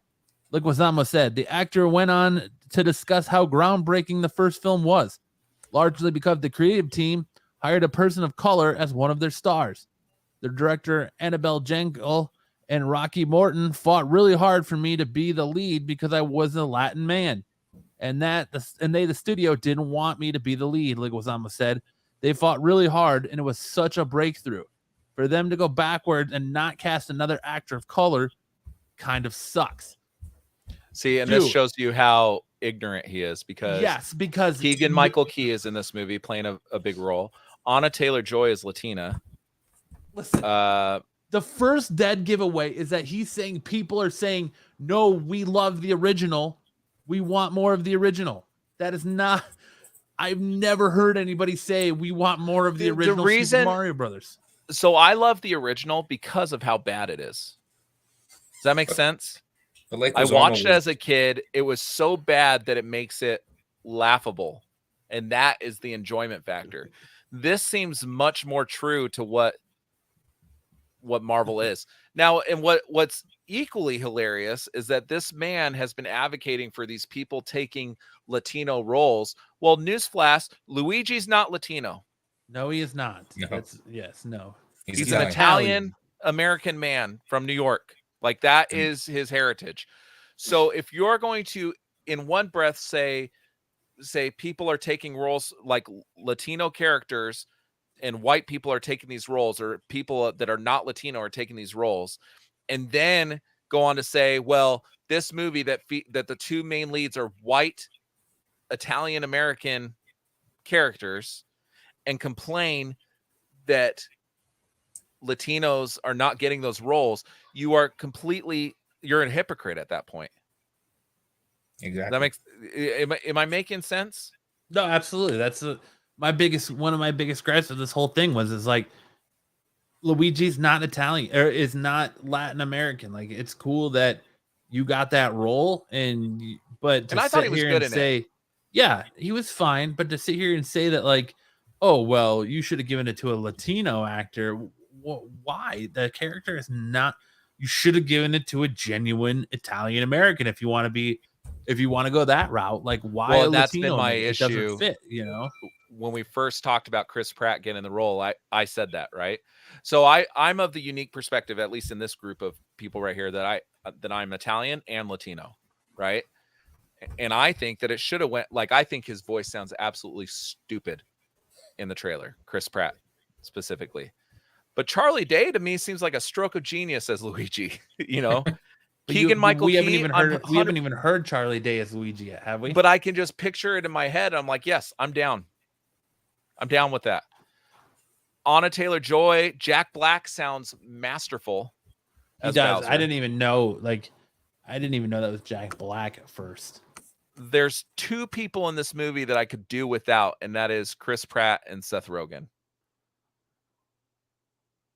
And as much as I like Seth Rogen, I'm just kind of the dude's voice, like when you don't have his goofy looking pothead face attached to his voice, you know what I mean? It's like, dude, you're just Seth Rogen at this point. Like, but everything else in this movie, I mean, Fred Armisen's is in it, and I'm pretty sure he's Latino, plays a major role. Like, there's Latino actors in this movie. You are 100% correct, Joe Stuhlin. I'm of the idea that an actor's job is to pretend to be someone else. Completely agree. And here's my other point too, is there has never been a better time in Hollywood for minority voices to get large, star turning roles. I mean, we just had Encanto come out, which I'm pretty sure the entire cast is Latinx. Had one of the biggest songs of the year. I think it was nominated for a Emmy or whatever the music's Grammy. We don't talk about Bruno. You have all these properties coming out with Latin characters as the main focal point. You have all these properties coming out, like huge big tentpole movie. I mean, we just had Black Panther that features I like Encanto, but whatever. Black Panther, which is a huge tentpole Marvel movie, $1 billion movie, that 95% of the cast is African American and women. There's two and women. There's two white people in that entire movie that I can think of, like playing like major roles. Elaine in The Hobbit. I forget his name. Martin Freeman, is that his name? The Tolkien white guy. Yeah, the Tolkien white guy. That's good, dude. But in a time in Hollywood where it's never been easier to get some of these properties made, and then you're bitching because you didn't get one. Right. Seems like being a little too. What's really frustrating is this is the dude that was in Encanto playing Bruno. He just had a huge animated movie. Like, he's getting roles. It's not like he's obscure now. He played in Encanto as Bruno. Like, John Leguizamo's been in a lot of movies. Like, he's in a lot of shit. But I will say this: the one bright side of the old movie is Bob Hoskins and John Leguizamo. Bob Hoskins was a stroke of genius, in my opinion. Which one was he? Mario. He's Mario. Oh, really? He looks like fucking Mario. If you were to cast a live action actor, there's nobody better to look like Mario than that dude. Yeah. Like but the downfall of that movie is whoever wrote it did not give a shit about Mario. Whoever wrote that movie probably had never even played a Mario game. No, I remember Spun. I mean, the other movie that he was in that I liked. John Leguizamo, he was in Ice Age, Spawn, Tu Wong Fu, The Pest, Encanto, Romeo and Juliet, John Wick, Chef. Like, he's in a lot. Moulin Rouge. He's in a lot of. No, not Spun. He was in Spawn. Got a lot of good movies. Yeah, the dude. No, he's in Spun also. He is also in Spun with Brittany Murphy. Okay, I thought it was. He was in Kick-Ass 2. He was in Mandalorian. American Ultra. Who's he in? He wasn't in Mandalorian. He was Gore Koresh. I don't know who that is, but right here he was in Mandalorian. He must have had. The dude has been in movies since. He's in plenty of movies. 1984. He's been in movies for 38 years. Bob Hoskins died. Yes. I remember it was bummed because Bob Hoskins is also in this awesome Jet Li movie called what was that movie called? It's a badass Jet Li movie, and I can't remember the name of it now.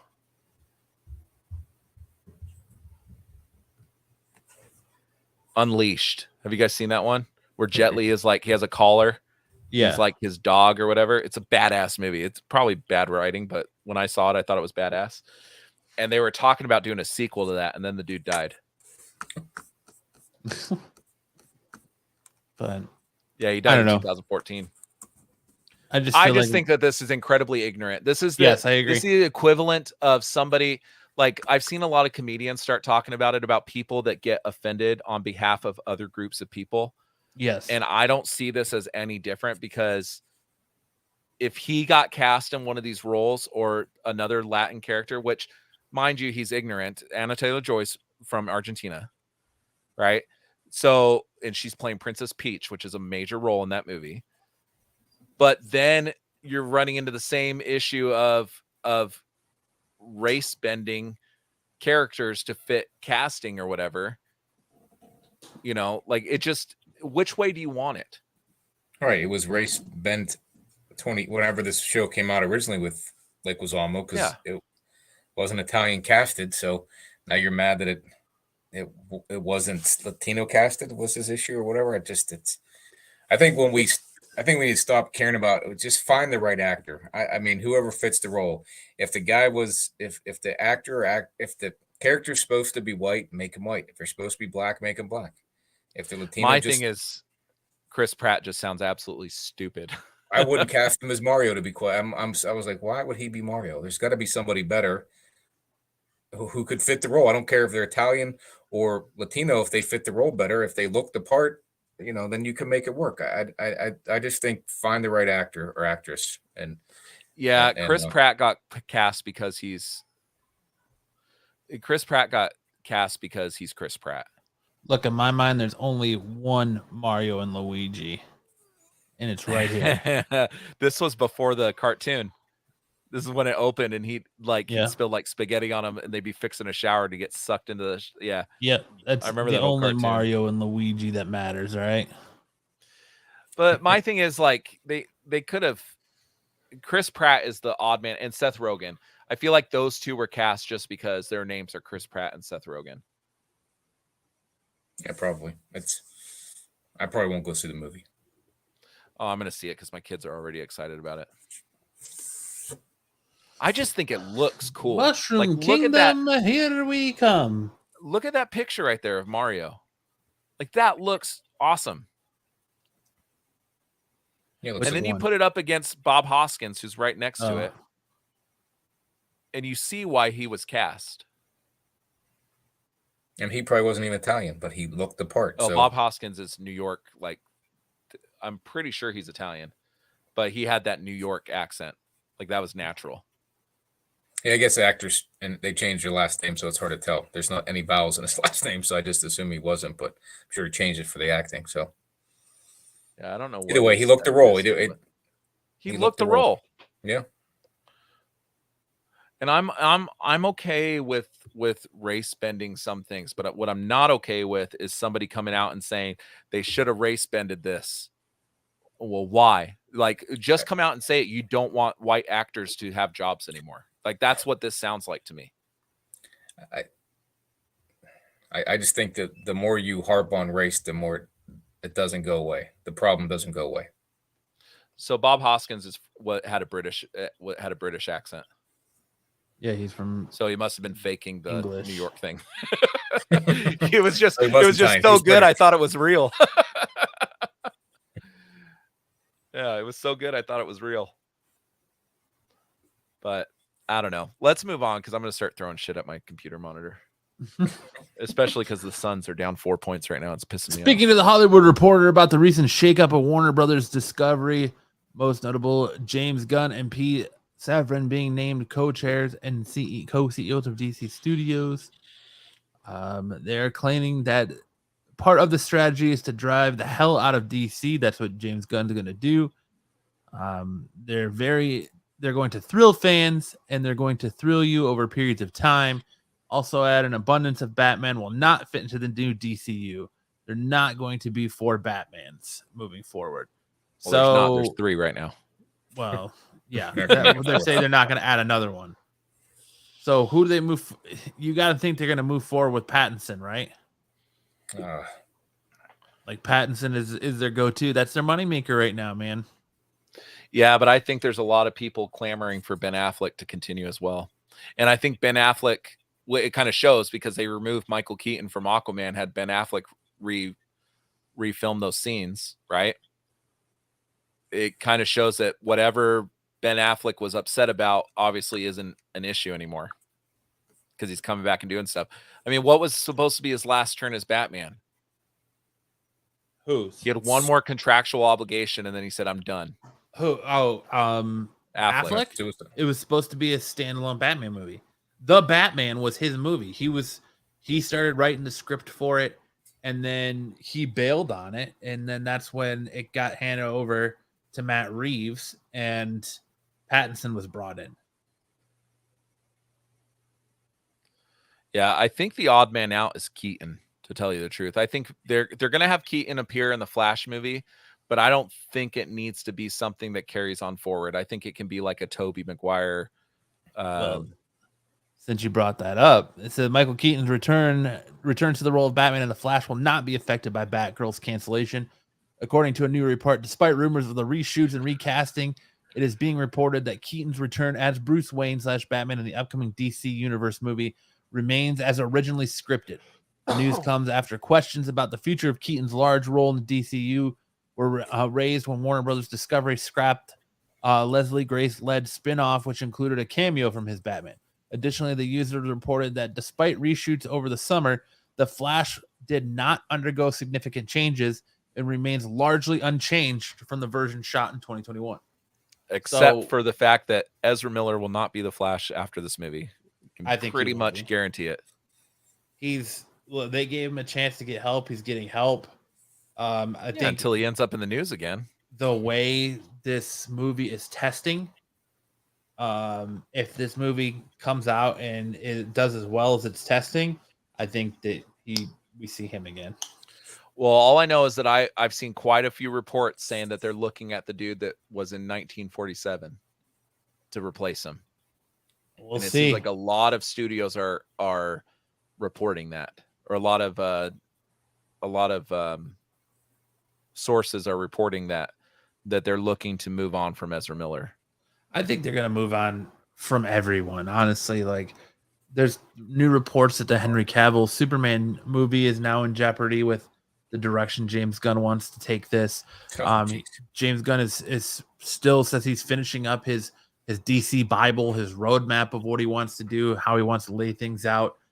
I think you're going to probably get a lot of these characters recast, sadly. Well, I think what's going to happen is James Gunn, he's shown that he has an affinity for the most obscure characters in these universes, right? I think you're going to see a lot less Batman and Superman, and you're going to see more characters that maybe haven't had a go around in live action yet. Yeah, that's cool. I think it's cool. It's a good idea. That's the Marvel model. If you think about it, I mean, Marvel didn't have access to X-Men and Spider-Man and all these things when they first started. So they grabbed Iron Man, which was not universally known. Captain America, Thor and Hulk were probably more well known than Iron Man and Captain America at that point. No way, dude. Thor and Hulk were not more well known. Well, Hulk was well known. Hulk, yes, dude. But more than Captain America? Yes. Hulk had 2 movies prior to this. Dude, everyone No, but Hulk was, you're talking that all the biggest names from the 90s were the ones they made movies with early, and that's when all the rights they sold were all those big names. So none of the studios were interested in Captain America or Iron. They tried to sell Iron Man. Right. And it wasn't a big seller because X-Men, Spider-Man, JP planting the flag for Lobo. Well, he's already come out and said he posted a picture on Twitter of Lobo the other day. It was on Mastodon. And Jason Momoa has been advocating for Lobo. Jason Momoa originally wanted to play Lobo, if you guys remember. Yeah, that's his favorite character. His favorite character, yeah. But I think Hulk... Mine too now. I think Hulk was more well-known than anybody in the original phase. I mean, the dude had 2 movies already made. Not as much the movies, but he was a big name 90s comic book was Hulk because McFarlane drew him. I think he was popular. X-Men was popular. Spider-Man and Lou was popular. Ferrigno played him for how many seasons? Yep. Yeah, but dude, without Cap, you can't say that because Captain America started it all, man. Like without Timely and Captain America and all that. Right. Like, But I don't think anybody. But you're talking about people that know comic books. I'm talking no. about I'm saying general overall, audience. Captain dude, America like, wasn't famous. He wasn't a big name I in the can 90s. disagree. And he had his own. I mean, he had his own TV show around the same time. That did not do anywhere near as well as Lou Ferrigno's did. Well, yeah, but I'm just saying, like, I think the symbol of Captain America is very much more well known than the Hulk. I mean, I think to say that, yeah, it's well known, but disagree, the point of the matter is that Marvel sold all their big names because they were going bankrupt to keep their company afloat and keep their doors open. Keep the doors open. It didn't work. They still went bankrupt. And when they had nothing left, they went back to those. They don't have the rights to Hulk still. So they had Iron Man was popular in the 90s somewhat, but not as much as all the ones they sold. They were like the reason they were able to sell them is because they were popular. The other ones weren't. So they had what they had left and they made it work. I mean, Captain America was popular, but I don't think he was in the late 90s, early 2000s. It was Spider-Man and X-Men. Yeah, I mean, you definitely can't argue against, like, there's the three most well-known comic book characters in the history of comic books are Batman, Superman, and Spider-Man. Like, that's just, there's countless polls and stuff that show that, right? They're the three most well-known characters. Then you got X-Men, which is huge. Like, now I'm just going in the Marvel stuff, right? X-Men had a huge show in the 90s, a well-regarded show in the 90s. So did Spider-Man. Like, those are probably the biggest Marvel properties available at the, like, think about it, dude. Fox bought Fantastic Four over buying Captain America. Right. Captain America was not as big as you think, man, back then. I remember when that movie came out, like Iron Man came out and then Captain America came out, and people thought that those movies were going to flop. Yeah, I didn't even watch have the Captain name America when recognition. it came out.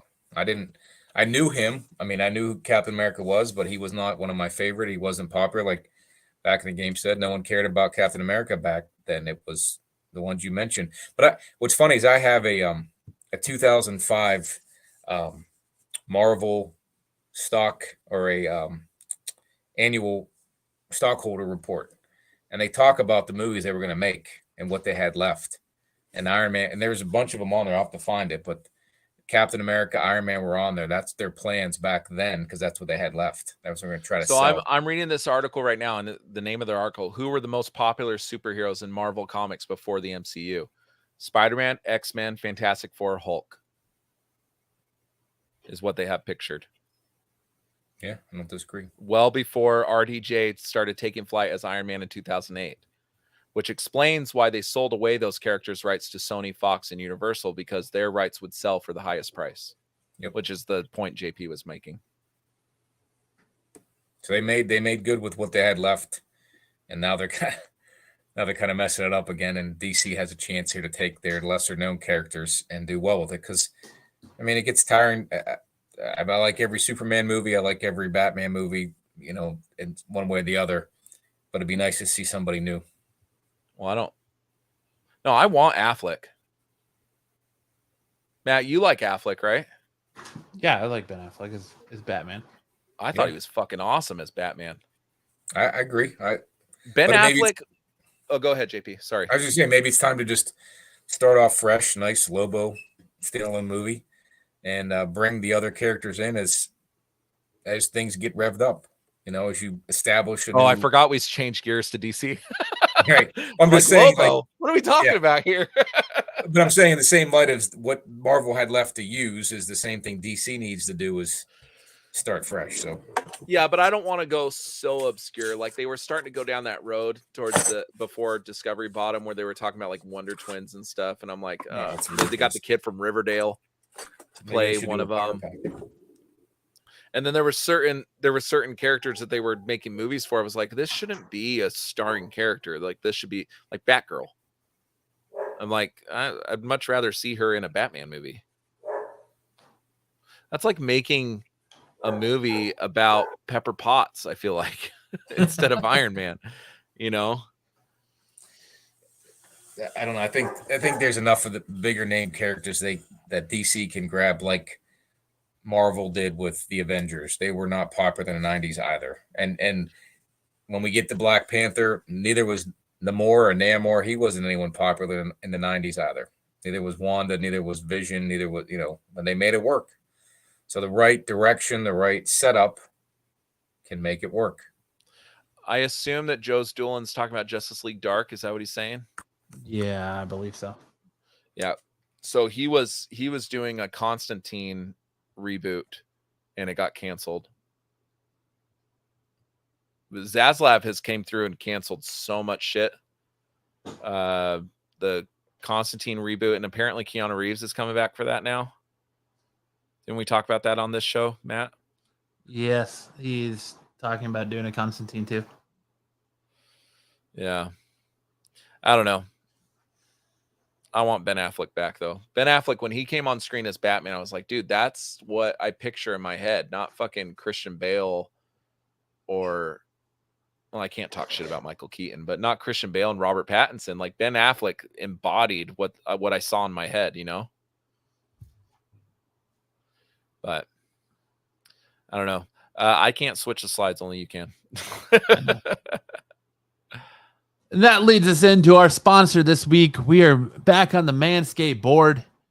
It's never too early to play holiday music, and it's never too early to start thinking about the gifts. Whether it's for a friend or a friend in your pants, you can make this season be jolly with Manscaped.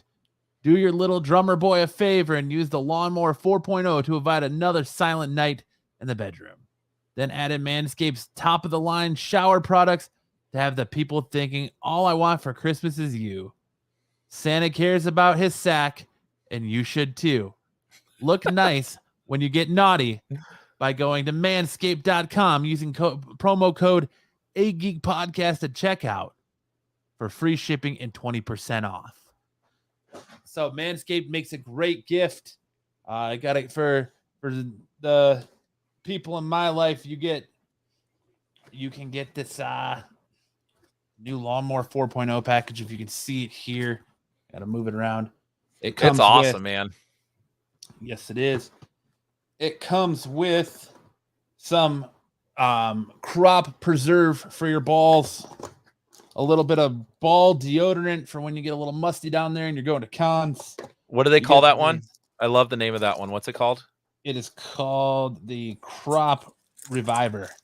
You get the Lawnmower 4.0, which is their new trimmer with adjustable and changeable heads that you can use in the shower to Have you not used that yet? Your stuff, and you get all kinds of good stuff, as well as the Weed Whacker for them pesky nose hairs, and you also get the ultimate ultra smooth package shaving care for down there for the shower. You get the crop exfoliator, crop gel, and their little take care razor. Get all their products. Did you buy a new trimmer? No, sir. I need a new trimmer. This was sent to us for the promo to test out. Awesome. That trimmer's awesome, dude. And they send you replacement blades. Like I get replacement blades from them in the mail, like as they wear out. So that trimmer has the potential to last you for a long time. They also have amazing deodorant here as well as shampoo and body wash that I use almost daily. So yeah, definitely support Manscaped. They are a product I use myself. You can get Manscaped for that man in your life that you're just like, man, it's like a woolly mammoth down there. Make sure to use code AGeekPodcast at checkout to get 20% off and free shipping at manscaped.com. Nice. Yeah, that crop reviver stuff is awesome. I think I'm on like my third bottle. Like I'm on a reoccurring order of that stuff because I love it so much. Yeah, I really like the body wash. That's called one of my wash. go-tos. Body wash. Body wash. Yeah, JP, you should pick up some of this stuff. Yeah, I know. I need a new awesome. razor. I need a new razor. I definitely need some new trimming of the beard and the head, and maybe the arm. Their clippers are awesome, dude. Like it comes with this little. You have a stand. wild and untamed one, Joe. It's doing that's. So I use mine for my. I have two, and one of them I use for my head, which is head? like once a week. This head. I use it for my head. And when you're using clippers that often, they get dull very quick. So they send me replacement like heads for it. Oh. But How often do you get the replacement ones? they send it to me like every 2 months. Wow. Like I'll get a box. They'll send me a new bottle of Crop Reviver and then a new head for my trimmers. You've gotten those upkeep boxes, right, Matt? Yeah. Yeah. And they'll always put like a little gift in there too. Like, so one time I got like some of their lip balm. Another time they'll send me stuff that I haven't bought before to like try out too in these little upkeep boxes. So that's a pretty good set. State of Washington. State of Wash. Yeah, it's cool, man. I gotta wash my car. Use promo code Geek Podcast, get 20% off. Yes, sir. I'll be doing that later tonight. I need that. Yes. So now that you've groomed your candy cane, it's time to make sure you don't smell like a reindeer with the Platinum Package shower products. All of Manscaped Showers gear is sulfate-free, vegan, and made for your skin to keep it feeling hydrated and smelling fresh. And when you get the package, you get the trimmer, the weed whacker, the cleaning products, and you also get that really nice carrying case, shower case, bathroom case, whatever you want to call it. I use it all the time now. It is my go-to carrying for toiletry bag. So that is a nice set there. It's made out of vegans, Eric says. Yeah, exactly. Oh yeah, their tears are in the crop reviver. But that's cool. Manscaped. That's it. Manscaped. Of course. Black Friday's coming, so remember, use that 20% off code Geek Podcast, Manscaped.com. Make sure you tell the special person in your life to, hey kids, shave your balls. Was it Tom Green sings that song about feeling your balls? Yes, it is. So you don't get cancer. Yeah. Aaron says, Matt let me do the weed whacker on his nose hairs. Ha ha ha ha. Ha ha ha ha. Is it safe for your butthole? The weed whacker? I'm not going to explore that. Is it safe for the sphincter? If you want to test that, you let me know. But I think that's one of those trips to the emergency room that you see on like probably crazy stories from the emergency room show. Probably. All right. Well, I was trying to weed my sphincter. On that note, as Lance talks about weeding his sphincter, it's time to get into some video game news.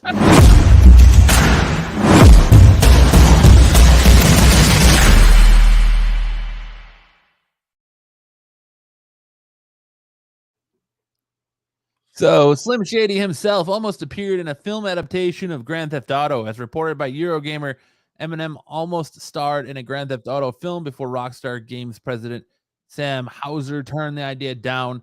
The conversation came up during a podcast, Bugsy Malone's Greatest Game. I wish I knew how we could get, like, all this stuff breaks on podcasts. How do we get that to break on our podcast? Where the titular rapper interviewed game developer Kirk Ewing about Grand Theft Auto. Ewing recalled the late night pitch process with Houser about the potential movie adaptation. This was just after 3 released, Ewing said, and I think at that point it was still in Sam's mind that it might be something they wanted to do. I'm glad that B Rabbit did not star in a Grand Theft Auto movie. Why are you glad about that? Because you don't think he's a good actor? I think you should get closer to your mic if you want to talk to me, sir. Sorry, I was getting a drink from my fridge. You don't think he's Amateur. a good actor? I do. Like, I liked 8 Mile, but what else has he really been in? Like, he had a He's cameo. very selective. He had a cameo in the Interview. And what else has he really been in? He was in another Adam Sandler movie. What? He's been attached to a lot of things, but he turns down. He was in Funny People. Stuff. Was he? Yeah. I think that this would fit him. Like, you don't want to see him like grabbing somebody from their car, carjacking them, and beating up a hooker and stealing the money after he has sex with them and stuff. No, that's all right. I'll just watch his music videos for that. Moving on here. God of War Ragnarok, which just came out last Friday and is an amazing game. I'm having a great time playing it. Created new records for the franchise through first day sales. God of War Ragnarok day one sales were higher than full week launch sales for any other title in the franchise. It is well on its way to becoming the biggest God of War title ever. On top of that, 55% of sales from PlayStation 5 consoles in this week have come through the God of War Ragnarok PlayStation 5 bundle. If you're not playing God of War Ragnarok and you've got a PlayStation 5, you should get on that because that game is phenomenal so far. Moving on to release today. If you're a Nintendo Switch fan, you got any Pokemon fans in your life, Pokemon Scarlet and Violet dropped today. What's different about all these games that they bring out? Just different characters? Different Pokemon. This one actually is a new system. It's more open world. It brought in a new battling system to this one. So this is like the most changed version of the classic Pokemon game that has dropped. Hey, I know that we jumped off the Eminem thing, but did you see who they wanted to direct that movie? Who? The director of Top Gun. Oh. Tony Scott. And that's all we got for the video game news. Yeah, it is it did get Game of the Year nominations too, but does anybody really care about the Game Awards anymore? I don't think so. No, it's kind of like a little like, hey, you should check out this game. Cap, oh, yeah. Also, it's the feather in the cap type thing. Max says, as far as gaming is concerned, God of War Ragnarok is awesome so far. I'm about halfway through. So good. I agree. It's a very dapper picture of you there, Max, too. Did they not make that game for PS4? What's JP, that, JP? We can't hear anything you're saying. Can you hear me now? You're super you're still low. Quiet. You're kind of freezing up, too. All right, well, we'll hear JP's They didn't thoughts make when the he game comes for back. PS4 because they're trying to focus on that next gen. It's a next gen title, just like well, I think yeah. What fucking game am I thinking of? Horizon was on PS4 and 5, but You're I think gonna God of War seeing that a was lot more too. just a PS5 title. They want that next gen title. You're going to be seeing that more and more as PS5 consoles and Xbox One consoles become. Well, Xbox One, I don't think you're going to have that issue, right? No, because the Series X. One X and the Series X play the same games, so it's just one has higher hardware capabilities. Yeah, but which I feel is where PlayStation missed the boat. They're so scared about doing backwards capability that. Yeah, but we have no Ish this week, so we have no trekking with Ish. Is it on PS4 as well, Max? I didn't think it was. I thought it was only PS5. Oddly interesting, Hartman says. I don't You guys care. hear me now? Yes. Yeah, we can hear you. All right. Sorry, my AirPods died. What were you saying about God of War now? I just asked if it was on PS4 because I don't have a PS5. Let's see. Let's see if it is. I don't game that much anymore, so it's not a big deal, but I was just curious. I actually bought a bunch of PS3 games at a auction and then realized that they were not retro. You couldn't play them on a PS4. Like PS4 is the only one that you can't go and play any other system games with it. Well, the PS5, you can't play PS3. Yes, God of War Ragnarok is on PS4 as well. But can a You PS4 can't play game? PS3 games on the PS5. No, it kind of pisses me off because I have stacks of PS3 games and my PS3 no longer works. Games that I don't want to get rid of. But if you want to play those games, you got to buy them through the PlayStation Store, like digitally. Oh. But Xbox is 100% backwards compatible, right, Matt? Certain games, but they've certain got original Xbox games, right? They've got a lot of stuff in the there's gaming service now, that the Game Pass. So like they've got most of their older games there, and you can play it that way. Yeah. So Xbox has been a lot more kind when it comes to backwards compatibility. And then Nintendo, if you buy their online service, you get to play N64, Super Nintendo, and Nintendo games. Yep. Nice. But not all of them. But you got to buy the online service. It's Theirs it's is super $20 cheap. a It's like year. $20 a year. Yeah, Nintendo's not is bad. super And then for the N64, it's like an extra charge of $10 a year or something like that. So it works out to like $30 or $25 or something. Because it comes with other stuff too. The extra charge, you just get that as like a free gift. But I forget what it is, but it's like Nintendo Online Plus or something like that. Ah, damn, we lost JP again. JP bailed. All right, well, let's go ahead and get into review. I know you've been anticipating it. Review time. Our ability to review shows.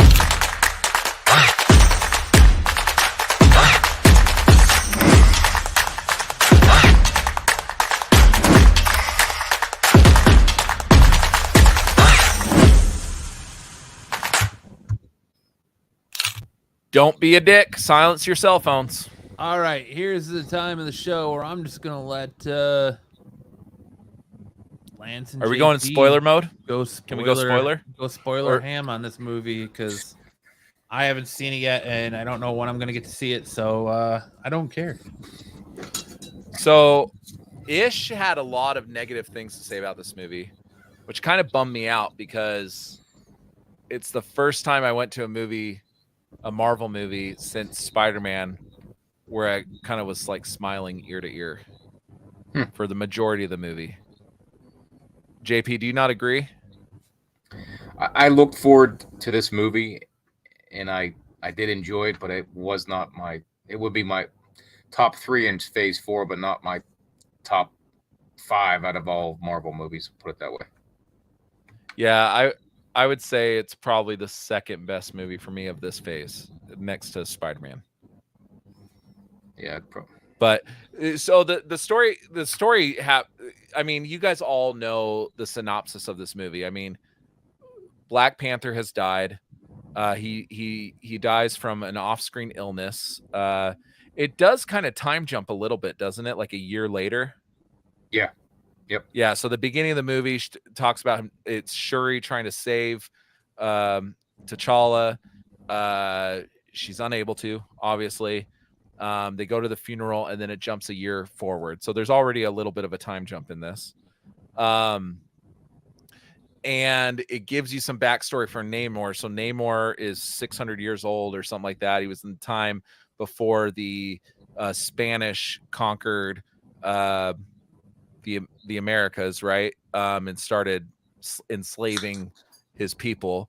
They basically take a form of the flower that that's affected with vibranium to give them the ability to breathe underwater. And Namor's mom, who takes this flower or whatever, this drink, gains the ability to breathe underwater, but is also pregnant with Namor, and that's essentially what gives him, like, mutates him, essentially.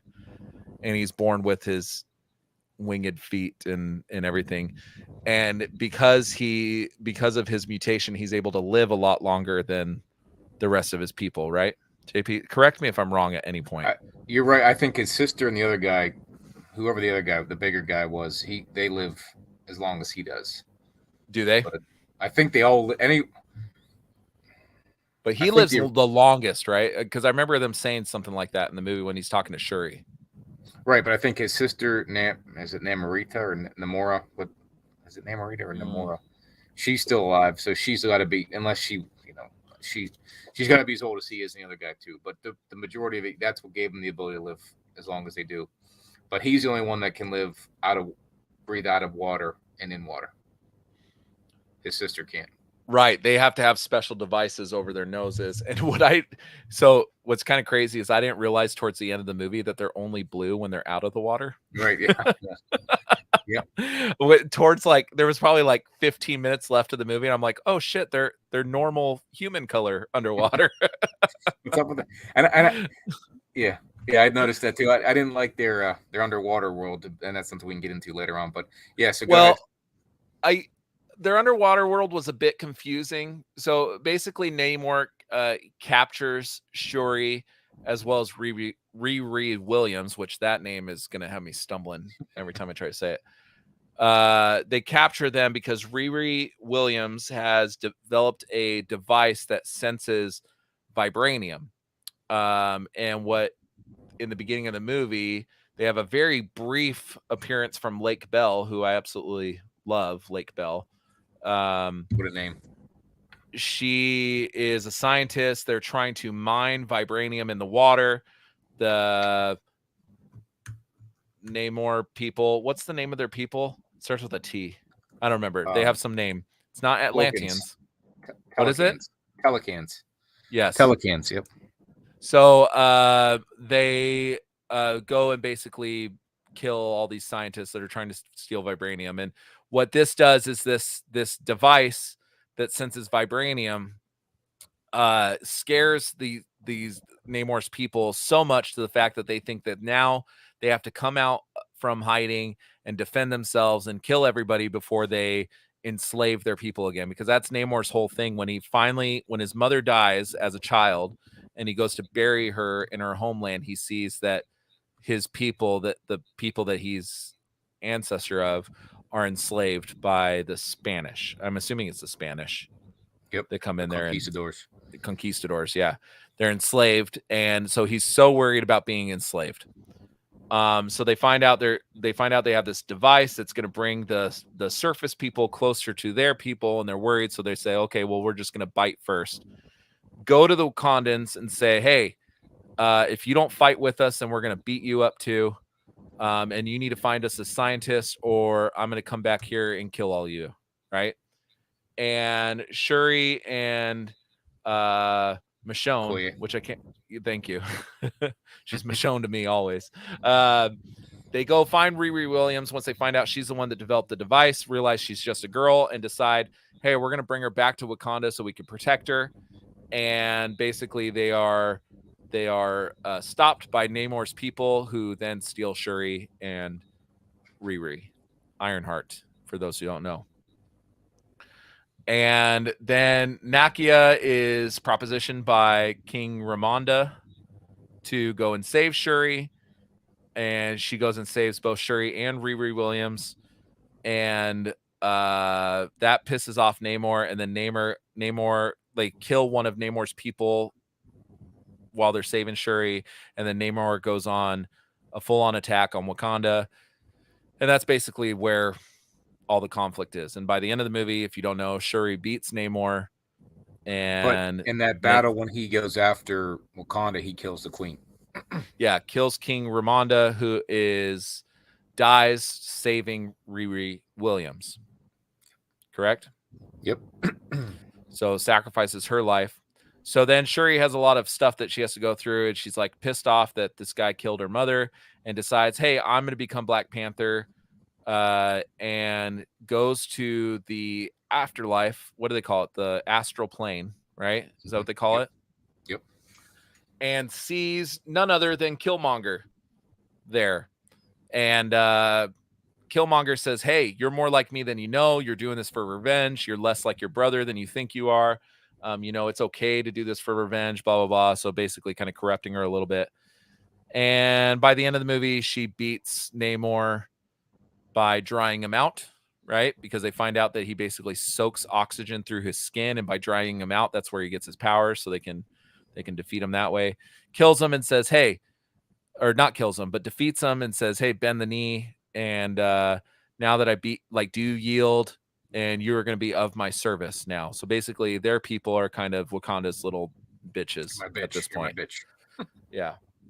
To which Namor says, okay, and then says, hey, this is exactly where we want them to be, because now if anybody attacks us, we're going to have the Wakandans there to protect us, which was his whole motivation from day one, is that he wanted the Wakandans and his people to team up to defeat the rest of the surface world, since they're the only two countries, if you will, that have vibranium, right? Yep. So is that a pretty good synopsis? That was a very good synopsis. All right. I pretty just good for me only seeing the movie once. It's 3 hours. Yeah. I didn't remember all that. So good job. All right. So basically there's one big issue I have with this movie, and that is Riri Williams. I feel like every time I feel like they could have done a lot better finding a good actress to play her. Did you feel like every time she opened her mouth, it was just kind of like not believable? Yeah, I didn't. I never read the comics with her in it, but from what I understand, she was more of a brainiac like Tony Stark, and not. She sounded differently than how she was portrayed in the movie. I don't know. And they do a good job of. I mean, she's a student at MIT. Like they do it, and she's only 17 or something like that. Like she's a young kid at MIT, so they do a good job of making you believe that she's a genius. My problem is that her line delivery was just so wooden and I don't know. If we have to listen to a whole, like, because there's a TV show, Ironheart's coming out here soon. If we have to listen to a whole TV show of her delivering lines like that, yeah, I'm not too hopeful. That she's probably the main part of the movie that I kind of cringed a little bit every time she spoke. But a lot of the issues I had, or a lot of the things that I liked, are things that people had issues with. I liked Shuri as Black Panther. I thought she was very good, considering that we don't get Chadwick Boseman. To me, she seemed logical, especially when you see the mid-credit scene and understand why Nakia cannot be Black Panther, because she's basically with child, I guess, not pregnant, but she's got a kid, who turns out to be T'Challa's son. T2, yeah. So it basically setting him up to be part of the Young Avengers eventually, because he's a young kid. So he's going to probably fight alongside Kate Bishop and the Ant-Man girl, Cassie Lang. Yes. Is that her name? They're setting up a whole Young Avengers thing. So that's kind of their goal. That's what I was trying to say earlier in the show before you were on, JP. I was saying, I think that young T'Challa was always part of the plot, because I don't know if you knew this, but Ryan Coogler delivered a script to Chadwick Boseman 2 weeks or 3 weeks before he died of the original draft of Black Panther. Obviously, after he died, they had to change it all because they had no idea that he was sick. And I think the original plot of that movie, at least it makes sense to me, was that he was going to find out that he had a child with Nakia, because this child was born right before the blip. Which is why he's 6 in this movie. So he's born right before the blip, and I feel like he was going to find out that he had a child and then start kind of like, grooming him to become the next. Grooming sounds like such a bad word, but yes, essentially that is manscaping him. Yeah, grooming him sounds like you're grooming him for like nefarious stuff, because grooming has like a negative connotation to it now. But grooming him to become the next Black Panther, I feel like that was always going to be part of the original story. Manscape your son to take over and be the next Black Panther. But he essentially, they kind of fit that of where, hey, we're hiding this boy. No one knows about him. Queen Ramonda met him before she died. But at the end of the movie, she introduces the son to Shuri, and that's kind of the explanation of why Nakia was away for so long, because she's living in Haiti, which I did not know that some people pronounce it Haiti. I did not know that. Kept throwing me off through the whole movie. I thought it was Haiti. But the movie is long, but I kind of enjoyed that it was long, because I felt like it, like any time that there was moments of like emotional moments, that you were able to hang on to those a little bit longer. But I've done most of the talking, JP, so I want to hear your thoughts on it. Start to finish, I enjoyed the movie itself overall. Again, like I said, it was not one of my favorite. It was a top 3 of my Phase 4. Was not a favorite of mine overall. My favorite part of the movie was Namor. I was not a fan of Namor back in the 90s. I always thought he looked, for ish purposes tonight, I always thought he looked like Spock with a Speedo, wearing a Speedo, because he had the pointed ears. Namor? He looked like Spock with the Speedo on. I liked his look. I liked the look in the movie. I had no problem with the change. I thought I like the idea of changing the Atlanteans to the Telecans because, you kind of have the Wakanda being the, cultural significance, and you have the Telecans being some cultural significance as well. So I thought that was cool because Atlantean is just a fake, fake culture. So I thought that was neat. And it was too mirroring of Aquaman. So I think they had to do everything they could to separate themselves from Aquaman. And I thought that was a great idea. I thought it fit. I liked who played Namor. I liked, he looked comic accurate for the most part, except for like the nose ring and stuff like that. But that didn't bother me at all. I thought he played that role well. He was like Namor is, villainous and a good guy at the same time. He kind of has that dual role. So I liked his entrance in the show. I was looking forward to that. Yeah. I was not looking forward to Shuri taking over as Black Panther, though I felt it worked at the time whenever everything was going. As the movie progressed, when it was time for her to become that role, I thought it fit at that point. I didn't think any part of the movie drug on at all. Overall, I thought it was a good movie. There's some parts of it that could have been condensed a little bit, or had it been Chadwick Boseman in the movie, would have probably been a much of a favorite movie of mine than what it ended up being. Right. So I think they had the cards stacked against them. Like they had to write so much into this movie to overcome the loss of Chadwick that it needed to be long. But not that I thought that it wasn't ever going to be long, because even when Chadwick Boseman was going to be in it, it had the potential to be a long movie, because they see Black Panther as kind of one of their main tent poles. Yeah. Right. No, because of the cultural significance of this character. Right. But I always thought it was going to be a long movie. But I think that this one, they had so much to fit in, and they explained his absence so brilliantly.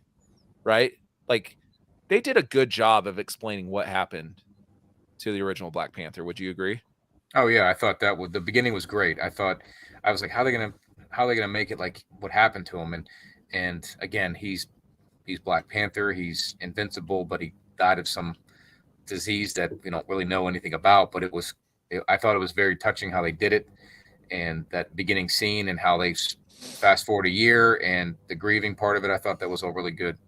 So I think it was a great, what would you call it? A great memorial for Boseman. So I liked it. The part I liked the most about that was the fact that they show like Chadwick or Black Panther's off screen, obviously dying, because Shuri is in her lab trying to find a cure, constantly checking on his heart rate and everything. And the fact that she wasn't able to save him, and they get so angry at the fact that she's not able to save him. She's like, what? I think at some point in the movie, she says, what good is all this intelligence and all these tools that I have at my disposal if, the gods that be or whatever did not allow me to save my brother. So she has this hatred towards the world, right? Because she feels like, and I think at some point she's a little bit upset with T'Challa as well, because T'Challa waited so long to tell her that he was sick too. So I think that for most of the movie, she's grappling with this she's kind of emo, essentially. She's grappling with this hatred that she has for the world, which is why Killmonger's who shows up presence later makes a lot of sense, because she kind of sees that, oh wait, I kind of have these same emotions as what Killmonger had. Well, right? Think of it. She lost her dad, her brother, and her mother. Yeah, so she gets really angry at everything, and which makes her rise as Black Panther even more special, because she kind of overcomes a lot of that hatred through that journey, which the actual Black Panther part, like when she finally becomes Black Panther, I feel like the movie runs very quickly at that point. Right. All of a sudden and then the big fight at the end. So it takes a while to get it to that point. I thought we'd see it sooner. Yeah. And then, it takes a while to get to that, but it's understandable why it takes so long to get to that. Like, at no point was I like, oh damn, when is she going to become Black Panther? I didn't know that she was going to become Black Panther, because it wasn't clear in the show. until she made the herbs. Right? It wasn't clear who would be that person. Yeah, I think I kind of always knew.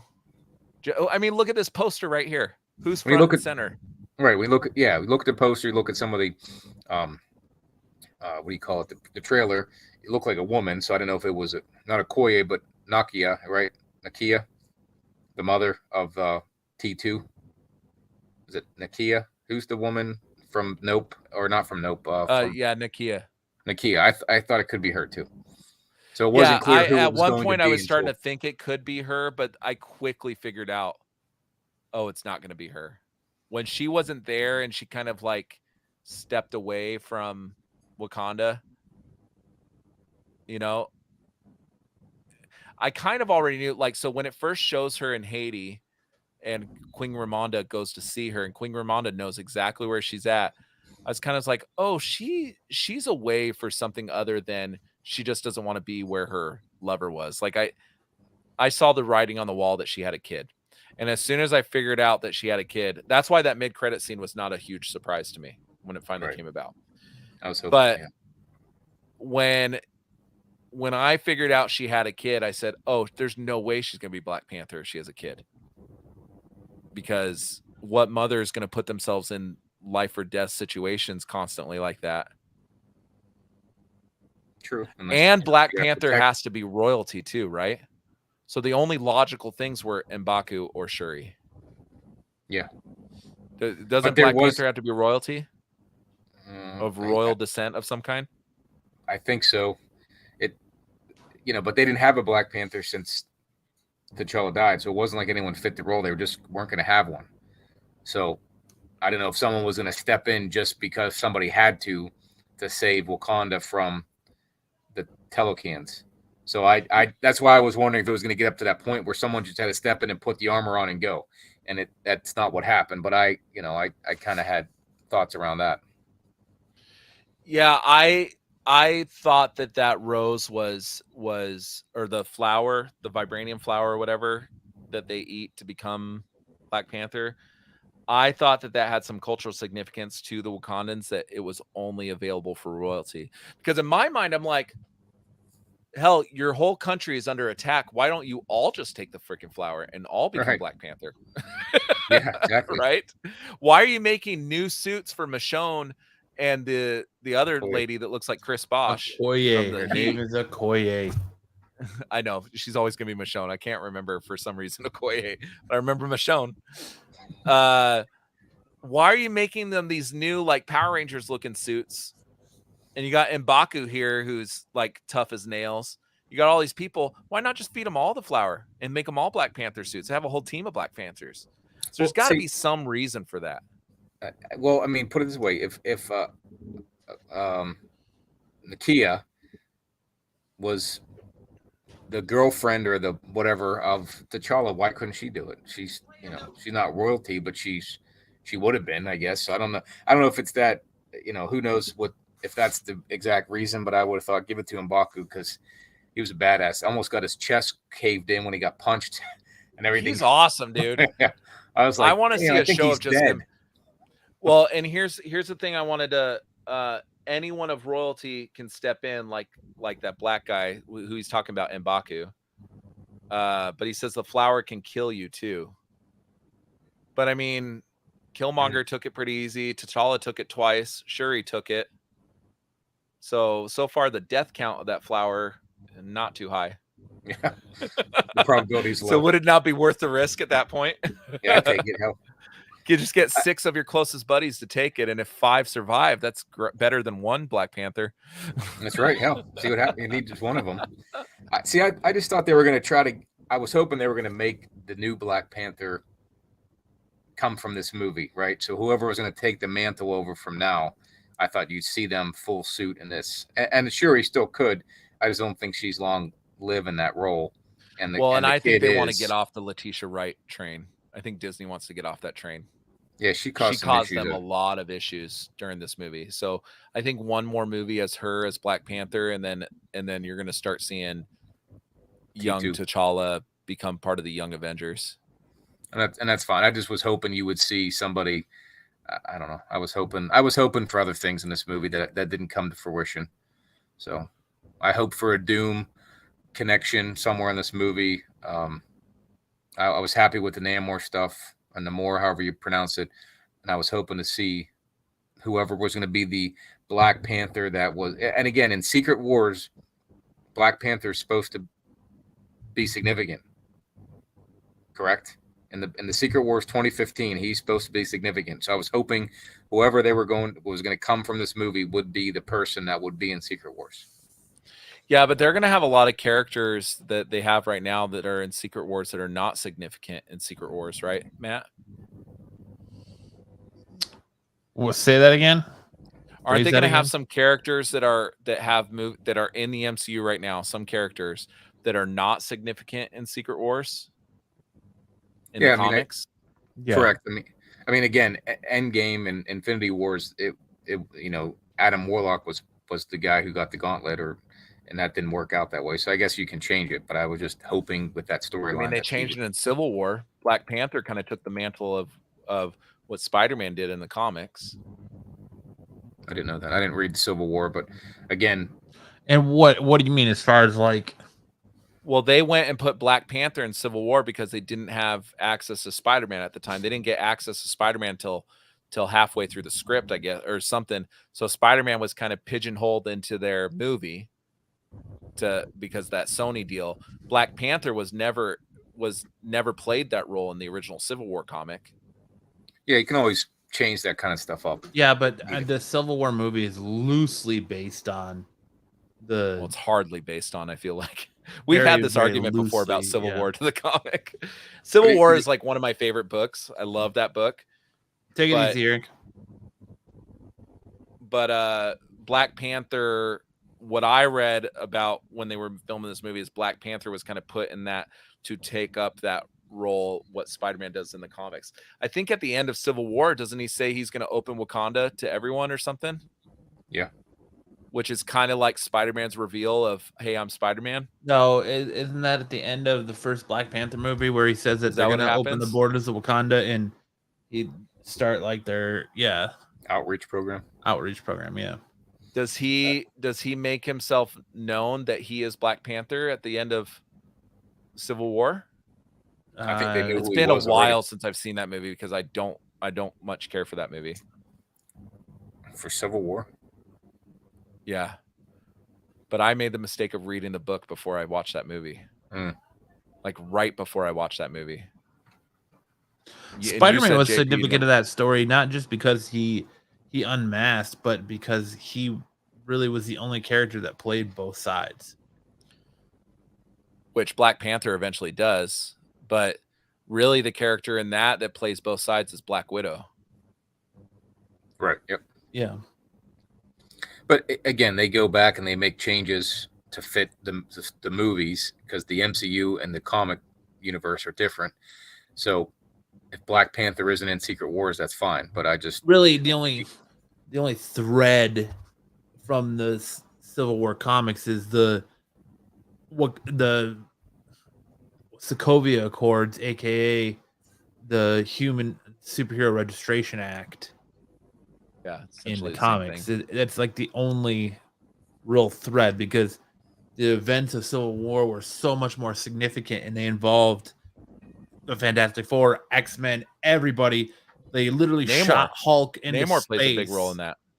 They literally shot Hulk into space so neither side could use him. So it was very, very, very, very, very watered down version of the events of that actual comic event. Yeah, they don't even address the fact that like Hulk's not there until Ragnarok. Like Hulk and Thor are just not there. And then Ragnarok comes out and turns out Hulk's on another planet. Well, and that's what kicks off like Planet Hulk, World War Hulk, those storylines is his time in space during Civil War.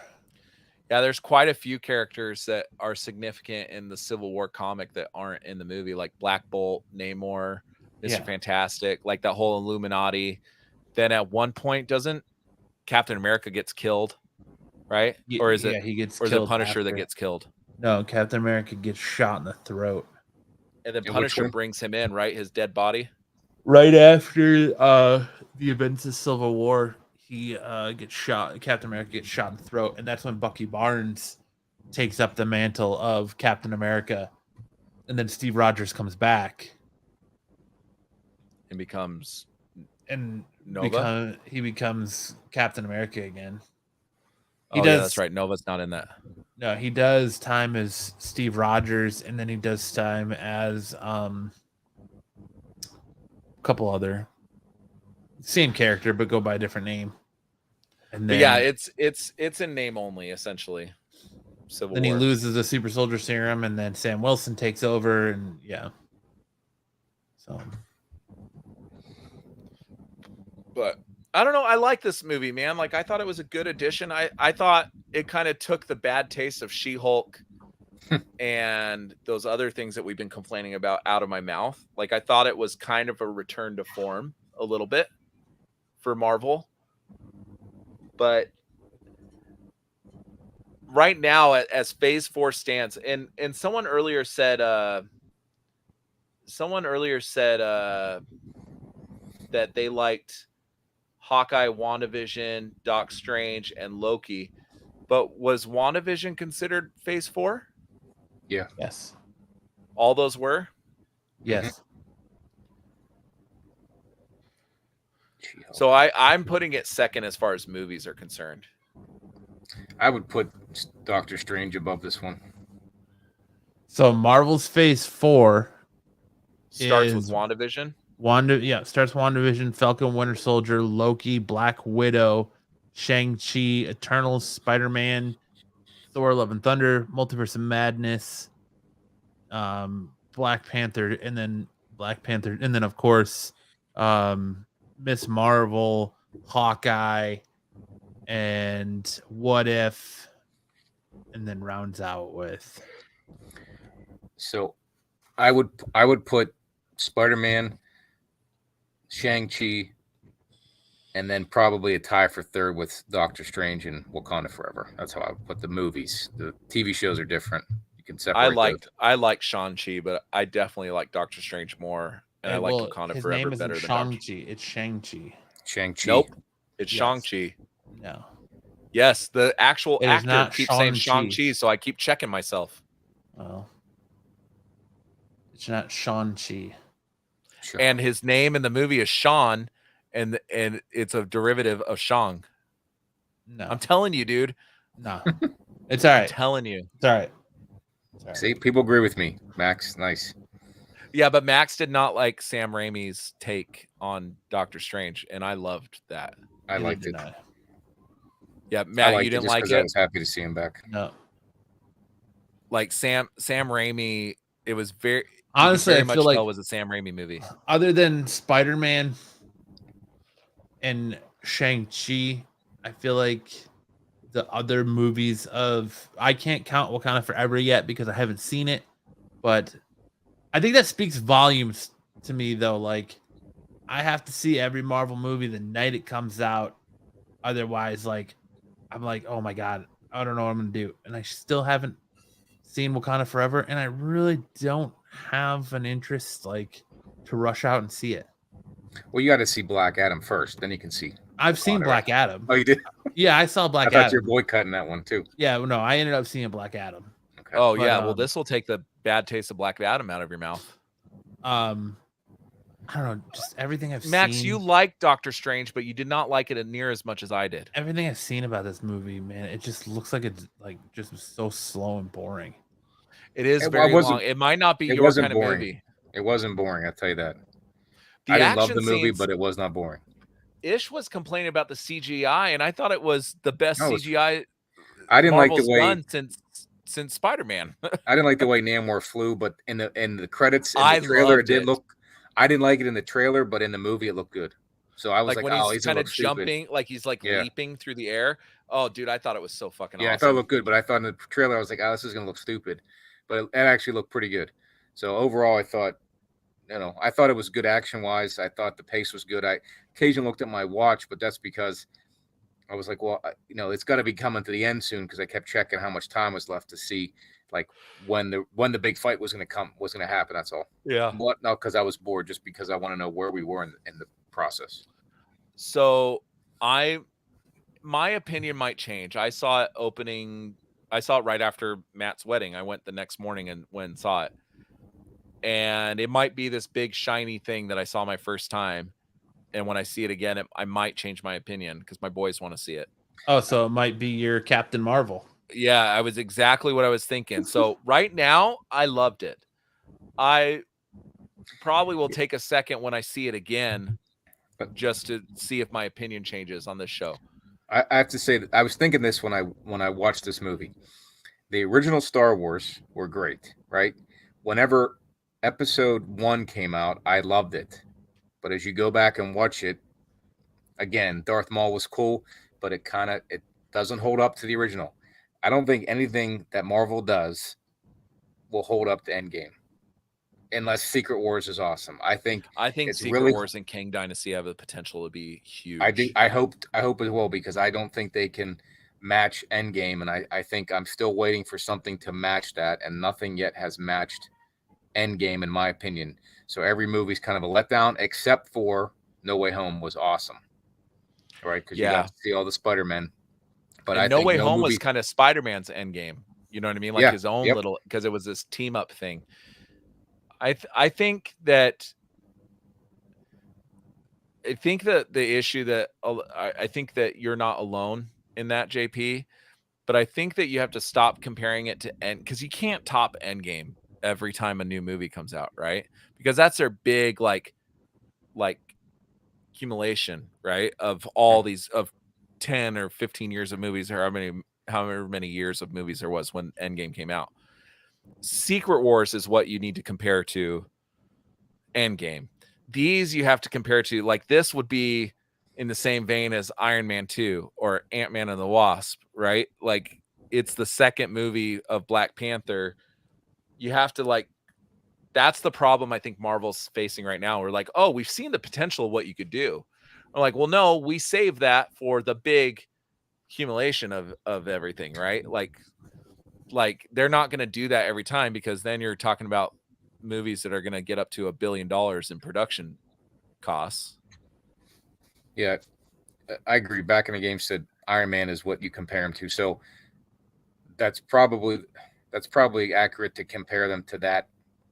They don't compare to Endgame, but again, you said earlier we didn't get an Avengers to end this Phase 4, so this was the end of Phase 4. So this should have been, maybe compared to an Avengers movie, or maybe the first Iron Man. That movie did a lot, but again, the sequel to Iron Man didn't hold up well. So the sequel to Black Panther, maybe don't compare it to the original Iron Man. Maybe compare it to Iron Man 2. I don't know, but which it's light years better than Iron Man 2. Correct, it was, but it wasn't better than Iron Man. And you even introduced a new Iron Man. You introduced a new Iron Man to this movie, and it wasn't that good. When's the last time you watched Iron Man? I was on FX recently. I love that show. Yeah, I've watched it. I probably watched it like a year ago, and what I realized, I liked it a lot more before I got everything that came after. It still holds water for me. It still holds water for me. I like it, but when you see everything they did after, like it's kind of a little watered down now.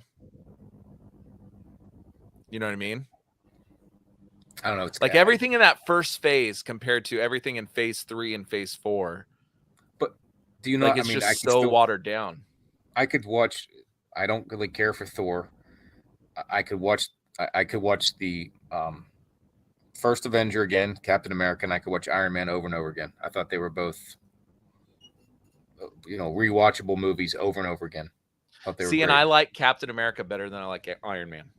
I love the first Avenger, but I like that war type movies. And Winter Soldier to me is still like Marvel at its best. Oh, I thought that movie drug on. I still like Winter Soldier. Oh, dude, Winter Soldier is so fucking good, dude. I think Winter Soldier is so overhyped, dude. I think everybody overhypes the shit out of that movie. It is not as good as you think it is. Honestly, it was better than Black. Not this perfect movie by any means. Out of all like the standalone movies, that's probably the one I've watched, like, aside from the Avengers movies, because those are the team ups, right? Mhm. That's probably the movie I've seen the most as far as a rewatch. Well, Spider-Man are the ones I've seen the most, but out of those, Winter Soldier is next on that list, because No Way Home I saw in theaters like 7 times because my boys wanted to see it, then Max wanted to see it again, then fucking my brother wanted to see it. I just ended up going with everybody. But Winter Soldier, I loved fucking Winter Soldier, dude. I don't like fucking Winter Soldier 3 times. I like the movie. I've seen every other Marvel movie so many times. I've only watched Winter Soldier 3 times. I love the political drama aspect of it. Like I fucking love that. Yeah, that was cool. I mean, but Civil War I thought had the same aspects of that, and I thought Civil War sucks balls to me. Hate it. I love the end fight scene with the two of them going at it. Like, I just thought that was awesome. That scene is cool where he has the blast into his shield. That's a cool scene. But as far as and of course, finally getting to see Spider-Man and he jumps on the car and his eyes are moving and stuff. There's some cool like one-off scenes, but start to finish, Civil War can just fucking Atlantis sucks balls. Light on fire for me. I did not like Civil War, and I've gotten in plenty of arguments because for some reason people love that movie. So like Corbin and I got in an argument about it. He loves it. Matt loved it, right, Matt? Which movie? Civil War. Love is a strong term. I liked it, but I think love is a very strong. I think I've seen that movie maybe twice. I don't know. I just didn't care for it. I could watch Iron Man. I could watch First Avenger. I could watch Civil War. I mean, again, I have them. If they're on FX, I'll watch them. If Love and Thunder is on FX, I'm not going to watch that. I think my problem with Civil War is that America is probably the First Avenger was my favorite of Phase 1, and Winter Soldier was my favorite of its phase. So, like, as far as a 1-2, movie for a character, Iron Man 1 or Captain America 1 and Captain America 2, and then to come out with Captain America 3, which is Civil War, which isn't even a Captain America movie. It's like an Avengers. It's like a Avengers mini movie. Right. Like, I wanted a Captain America movie, and that movie doesn't feel like that. Even though, is that the movie with the cool scene where he fights in the elevator? Yes. That scene's badass. I like that scene. There's some cool there's scenes in it. No, that's Winter Soldier. Oh, it's Winter Soldier where he fights in the elevator? So see, now you know why I love Winter Soldier. Yeah, that scene's awesome. I don't think it's a bad movie. I mean, it drug on to me in some parts, but again, it was good. There wasn't very many Marvel movies that they made through phases 1 through 3 that I didn't like. Yeah, I mean, I could count Guardians ones I don't like now. Was cool. Guardians 2 kind of drug on, but again, I liked it. I mean, and I like Guardians 2 a lot. And a lot of people shit on that movie. Most of them through the first 3 phases are very rewatchable for me. Yeah, I don't know, man. That's why this whole phase, just as how Endgame ended the phase, I was really looking forward to how they were going to go off, and then COVID kind of probably messed up a lot of it. But then here we have phase 4 that just, in my opinion, fell flat. And nothing good came out of phase 4, in my opinion. I thought Spider-Man. Except Spider-Man, and that didn't even really make any. I mean, it did a multiverse thing, but you could, if they never reference that movie again in the rest of Avengers movies, and just kept it in the Sony Marvel timeline, it wouldn't make a difference. See, I don't think it's necessary. Without that movie, you don't get Doctor Strange, because Doctor Strange kind of starts off from that one. Right, but you could make that standalone and never have to make another reference it again, except in the Spider-Man timeline, right? You don't have to bring characters into. You can, I mean, but again, it wasn't like, didn't seem like it really wanted to go into anything Avengers related. I don't think that you've gotten the full effect of what that movie has done yet. Does that make sense? I think that movie is necessary for when Secret Wars and things like that happen. Because I think we're going to get Andrew Garfield and Tobey Maguire again in Secret Wars. Yeah, I can see that part of it. So I think you can use that. But if they never did, it wouldn't take anything away from that movie, right? It stands fine as it is. Whereas Doctor Strange Eternals doesn't even really, I don't know. I guess it does. You know, they're talking about not even doing a sequel to that movie. Yeah, I heard that. Yeah, and I don't. I mean, because Kumail Nanjiani says he hasn't heard anything. But how you're supposed to be going into this whole cosmic phase, and you need that movie for but that. I think the cosmic thing is failing because I don't think it wasn't done right. Not well regarded. Yeah, they didn't do it right. Darth Lopez says Miss Marvel are the best of it. I liked Miss Marvel, but I don't know if Loki was good too. Loki was good too. I like Loki better. I was the best part of Phase 4, Lopez. I appreciate your confidence.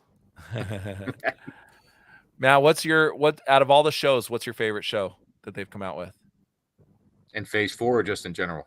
Or you mean WandaVision starts it, and that's Phase 4. So you're saying shows, not movies? Shows, not movies. Gotcha. See, I'm an oddball. I liked WandaVision a lot. I liked Falcon Winter Soldier. I didn't care for Loki. I didn't dislike it, but it was kind of like whatever for me. Yeah. Probably Hawkeye, honestly. If I'm being honest, Hawkeye. It's the perfect Christmas show. Yeah, Hawkeye was probably awesome, dude. Hawkeye surprised me how good it was. But I think WandaVision's my favorite. I thought Loki was the best one. And then least favorite? Moon Knight. I mean, is it really even a question? What If? What If gave us Captain Kata? What If can suck donkey dick, dude. I think that show. I think What If is up there, but I think Moon Knight definitely sucks donkey dick compared to What If. I mean, Moon Knight sucks more than What If. Given the option, I'd watch What If again before I watched Moon Knight. Oh again. Fuck no. Dude, you remember how pissed I was when we were talking about What If every fucking week? Yeah. I hated that fucking show. It wasn't. At least fucking Moon Knight was. It was something to tide you over the summer. Dissect. Yeah, but What If was meant just to be. What If holds no fucking significance to the timeline whatsoever.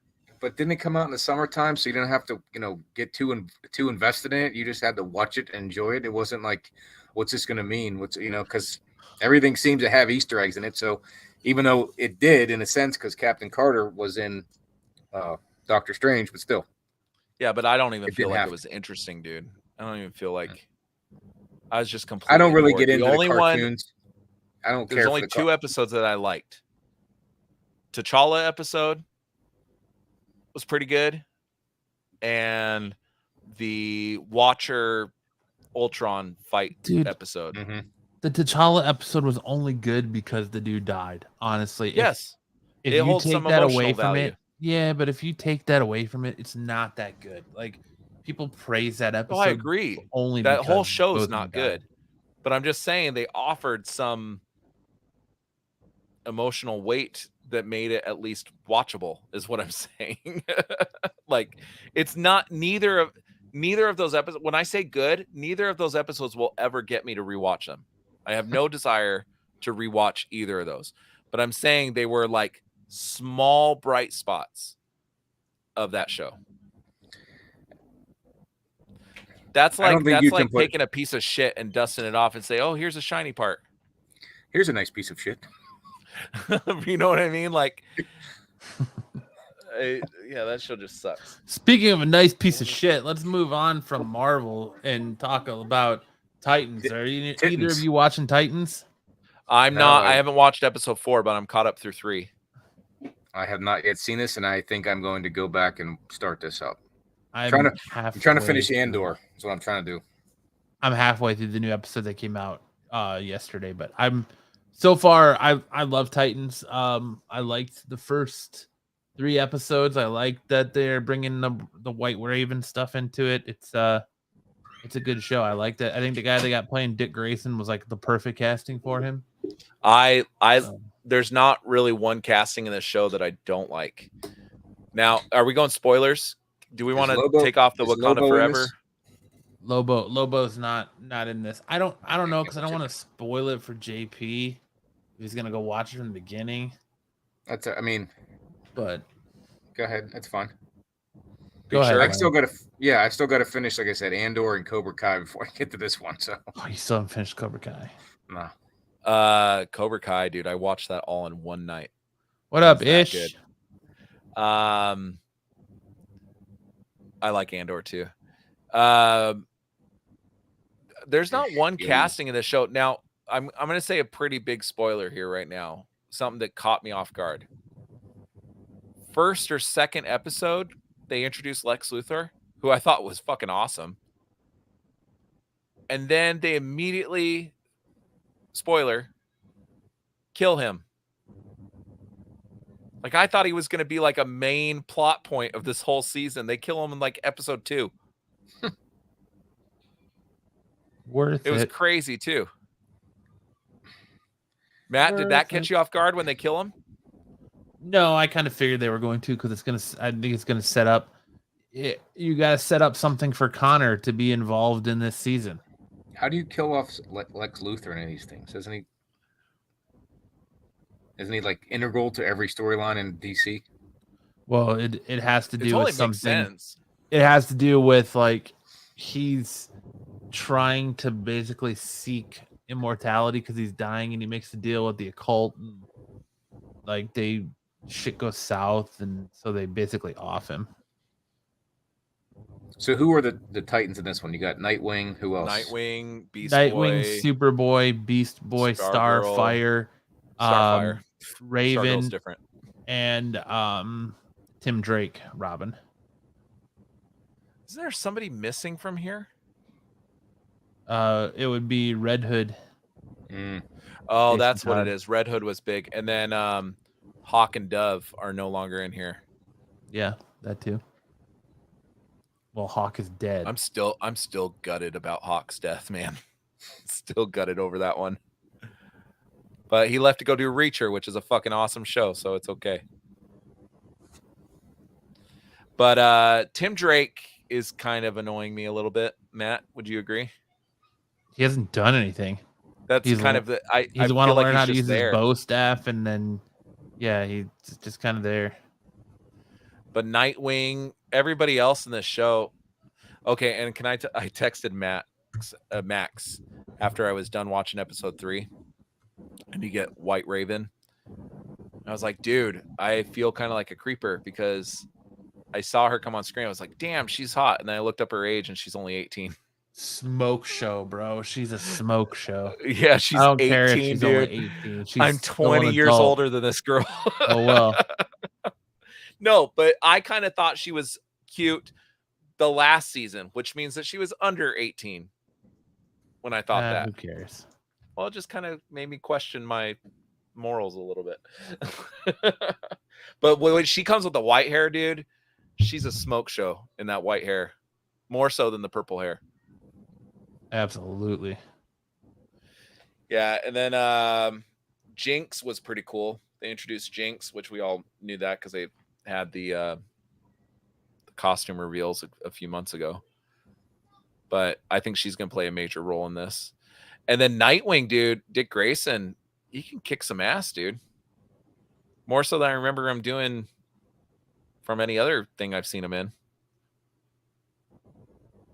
Yeah, I think like when he takes on those elves. Matt? Mm-hmm. I don't know. It's a good show. JP, you should watch it. I'm probably going to watch definitely- episode 4 after my wife falls asleep tonight. I definitely saw that. Didn't realize this. I thought they had cut all the DC stuff out. I thought they were like slowly killing off every show. So I wasn't going to get invested in it, but it definitely probably should. Well, it's probably going to end after this season. I can pretty much guarantee it because David Zaslav or whatever the fuck his name is just canceling everything, whether it has good ratings or not. So Batman, the Cape Crusader, that animated show that they had that had really good ratings and really good audience numbers, he canceled that. It's getting shopped to different networks.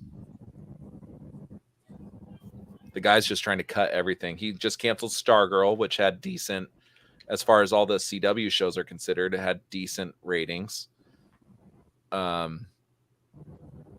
going to see Lois and Clark go. So the only one that I think is safe at this point is Peacemaker and the Penguin show that they're doing, I think. Yeah, I think you need to get one. They need to get one universe in here and try to take the good stuff out of it and then move forward. Because kind of look at Marvel. They kind of brought back other they brought some people back for fan service and whatnot. That Logan, what's his name? My God, who played Wolverine? Deadpool. No, the Huge Jackman. jacked man. Huge Jackman Oh, yeah. and Reed Richards and all that. So bring them back in and the ones that were. Well, they haven't successful brought. This is a new Reed Richards that they have. Well, that's what I heard. Did they cast already? But my point is, they gave the fan service for those reasons, so that worked to get people in the seats. Take these ones that are working on the DC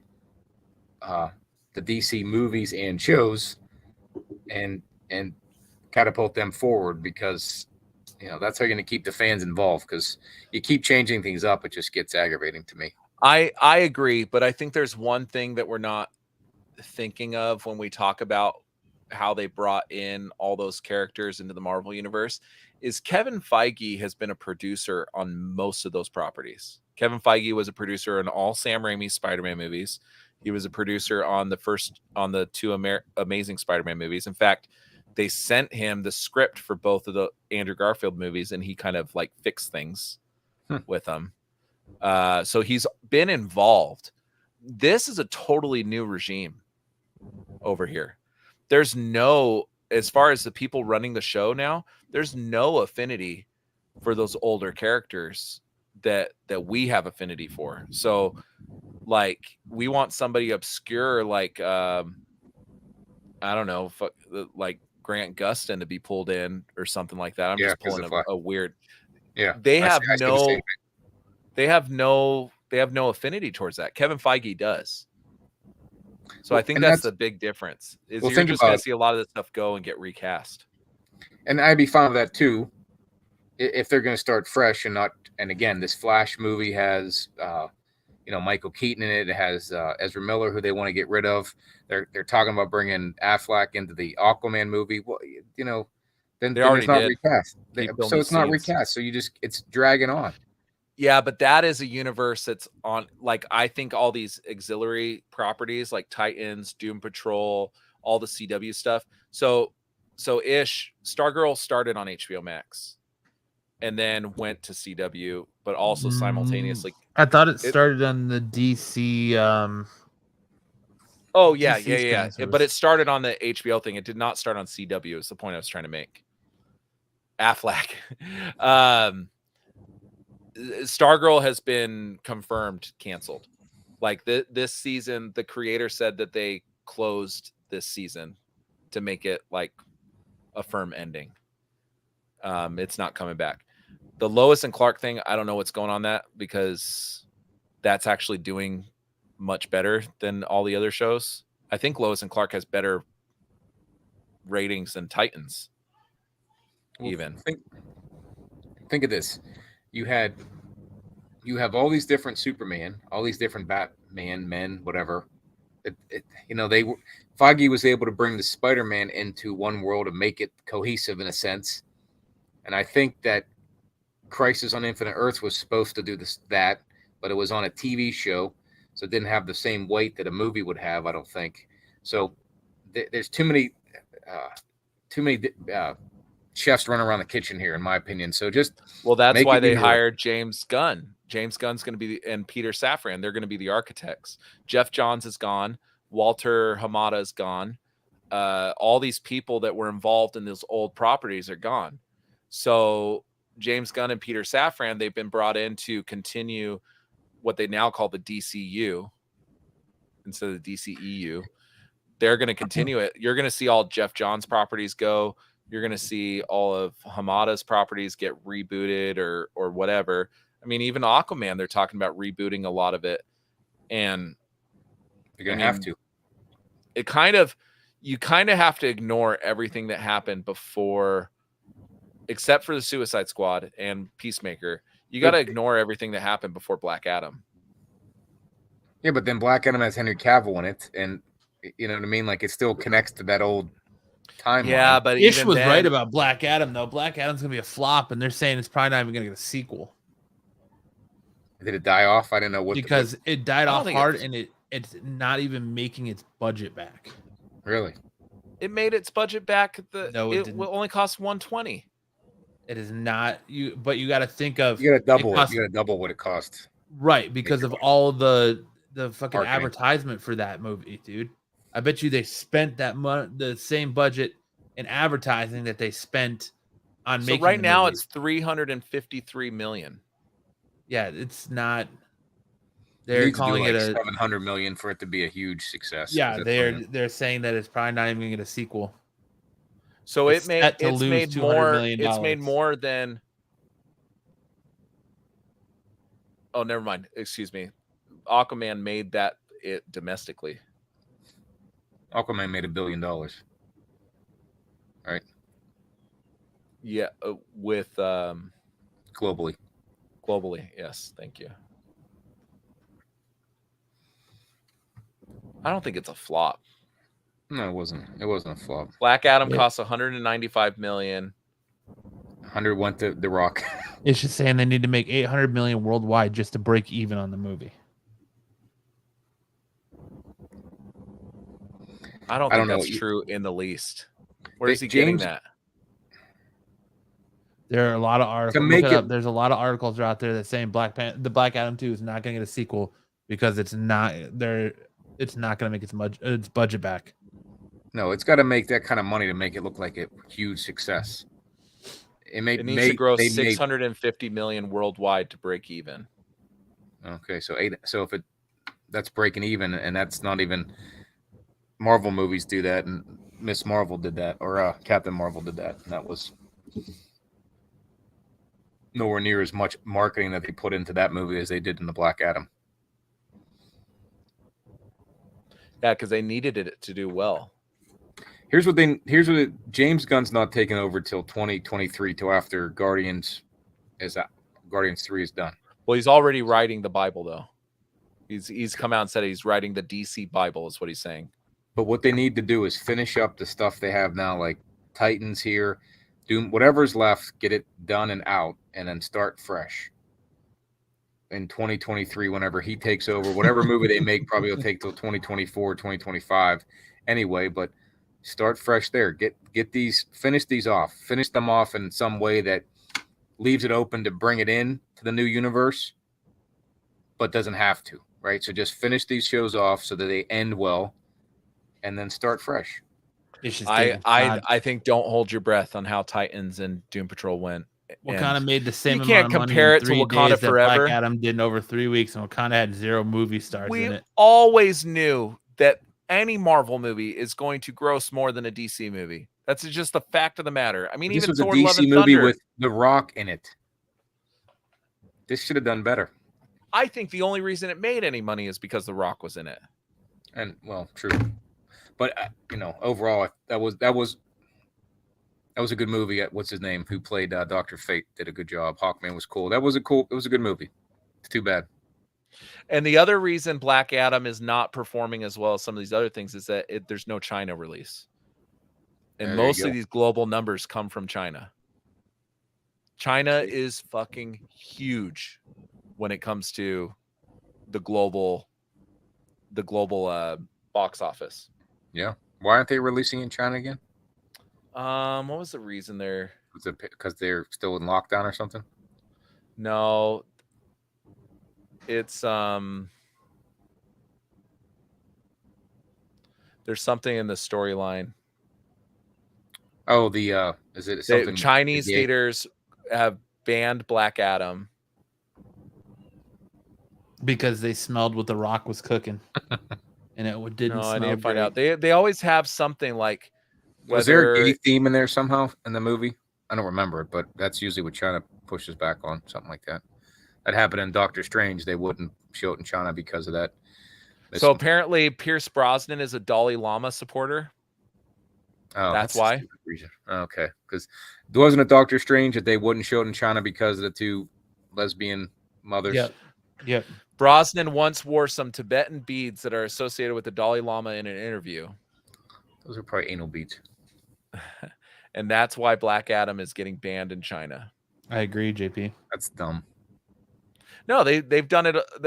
They banned. Didn't they ban Wonder Woman because of Gal Gadot was in the Jewish. Israeli army or something. Uh, Or what? Or was it Wonder Woman 2 that didn't play? They ban it for the weirdest things, like saying Taiwan is a country. They'll ban a movie. Taiwan number one. Taiwan number one. see, But Wakanda will be. I'm sure it will be playing in theaters. in But China. nothing has the cultural significance of what Wakanda Forever has. Like Wakanda Forever, there's a big like there. Even if Black Adam did the best that it possibly could, it was never going to touch Wakanda Forever. Like DC movies don't. I mean, Wakanda Forever is not a real place. Marvel's tentpole movie of the year. Like it's going to do more than Thor. It's going to do more than Doctor Strange. Like, but it wasn't that always good. The case. That's the thing. It wasn't like an outstanding movie. Neither one of them were. So it just. I thought it was great. And my wife, who did not like the first one, liked this one a lot. She did not like the first Black Panther. I could watch Black Adam over and over again over Wakanda Forever. Oh no. Wakanda never. That's Wakanda.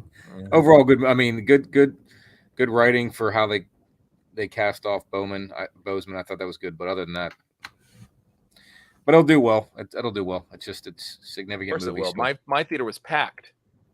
Mine had 5 people in it. See, there was Wakanda Forever was boring AF. Yeah, completely 100% disagree. Yes, we all know you're going to get us canceled in China now. Ish. Taiwan is a country. China refuses to acknowledge that. So they cancel movies in China based on what was it? LeBron had to come out and apologize for saying Taiwan is a country. John Cena.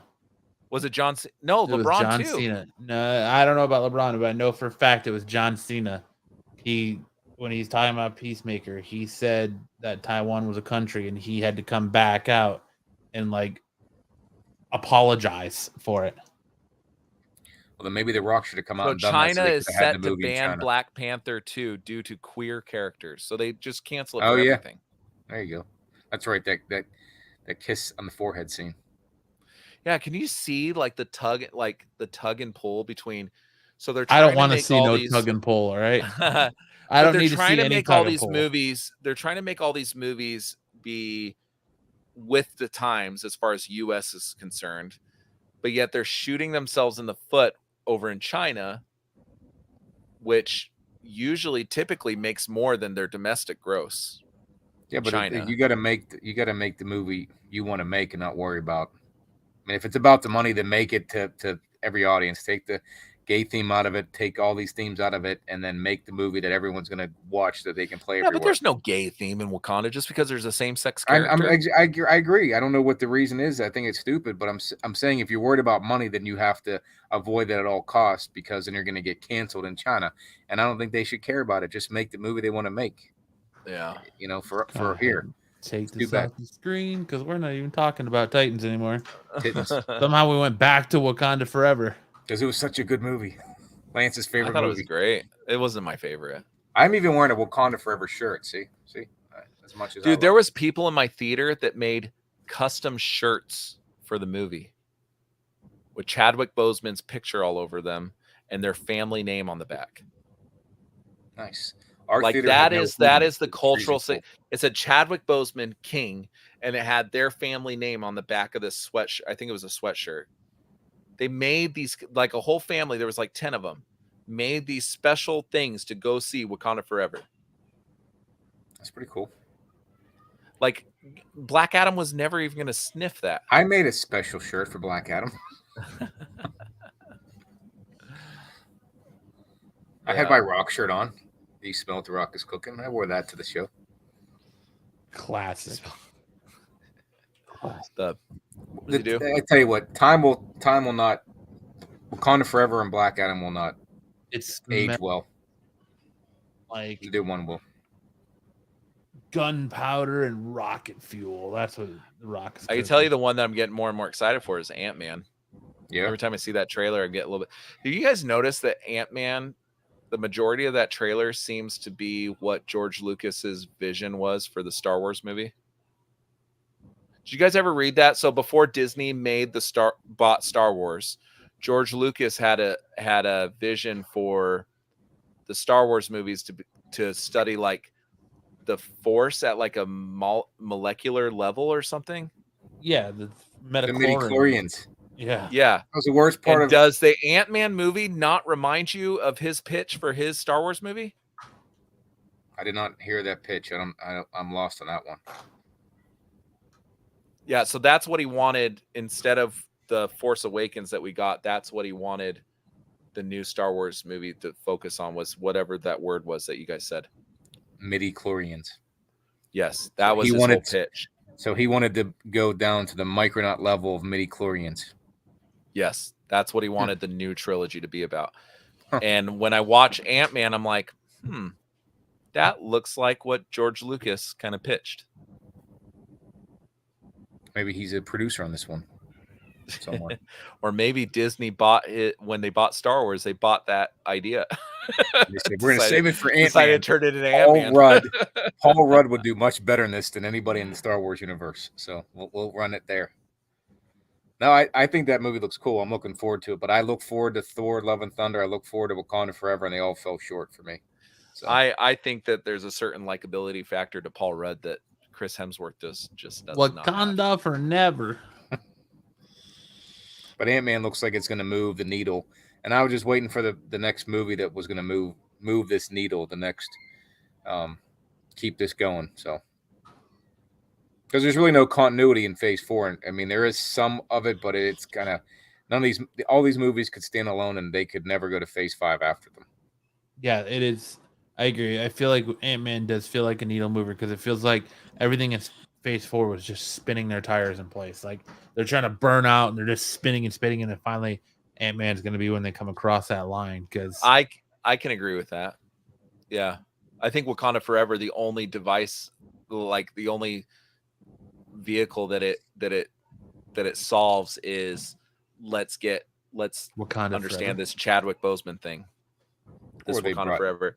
It doesn't do anything for the overarching story. There's no, and it introduces Namor, which we'll see how he plays into stuff later, but it does nothing. What the fuck is going on out there? About to murder somebody. All right. Well, we've beat this thing with a dead horse, so more than you know. They just lined up a stable of horses and you beat them all. What time did you guys start today? Did you start at 10:15 or 10:30? We started at 7:30 our time, so 10:30. That'd have been 9:30 your time. We're 2 hours behind you now because of the daylight savings time. My fault. I'm sorry. No, you're good. I thought 10:30 again. Shit. Okay. No, you're good. You're good. Oh, that's even better for next time. Yeah. Oh, because you guys had daylight savings. Yeah, so they went back an hour. So now they're on. Yeah, we did not have daylight savings. I didn't know that. I was like, I didn't get a text or a message saying, "Hey, are you going to jump on?" I just got the script of the StreamYard thing, and I was like, "Okay." Waiting. So for are 10:30. you? What time is it? What time is it there now? It's 1:45. What time do you usually end? Usually, I start with you Like guys 2 or 3 in the morning. Yeah. So it's For him? earlier than it usually is. It definitely is earlier than it usually is, but I start at 10:30 with you guys, my time. So now you're starting 9:30. No, Yeah. I know that. I did not know that. I thought Okay. everyone observed the same thing I observed. We do not. We have never have. Us in Hawaii. We're the smart ones. Arizona and Hawaii do not do that, but California does. I was just there. Yeah, California. Everybody yes. does except California's an Arizona, Hawaii. hour behind us. What's So, so good? What happens to the sun in your part of the world? It's the hell? my It goes down at understanding- 5 o'clock. It's my understanding that this was the last time. It's not happening in April like it normally does. Yeah, they're gonna. I heard that. Yeah, they heard they're gonna get rid of The it. the House or the Senate or something passed that they're getting rid of daylight savings completely.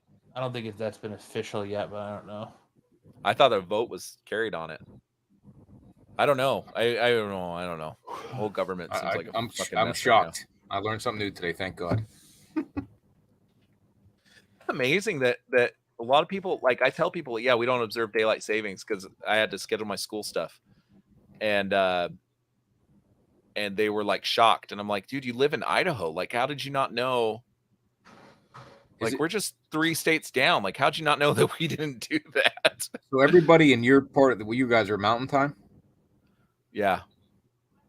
So Colorado. So we're on the same time zone as Idaho, and they used to be an hour ahead of us. Utah, Idaho, Nevada used to be an hour ahead, and then November came around, and now they're the same time as us. And now California is an hour before us, Matt? Behind. So it's 10:45 here now. It's 9:45 there. 9:45 in California. Yes. Okay.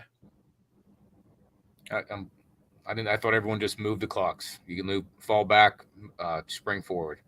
Everybody but Arizona and Hawaii. We stay the same. It's crazy. So March 15th, the U.S. Senate on Tuesday passed legislation that would make daylight savings time permanent starting in 2023. So it's starting in January.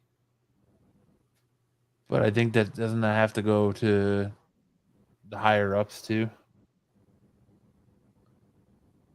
And it was passed unanimously by voice vote. I think Trump has to approve that first. Trump.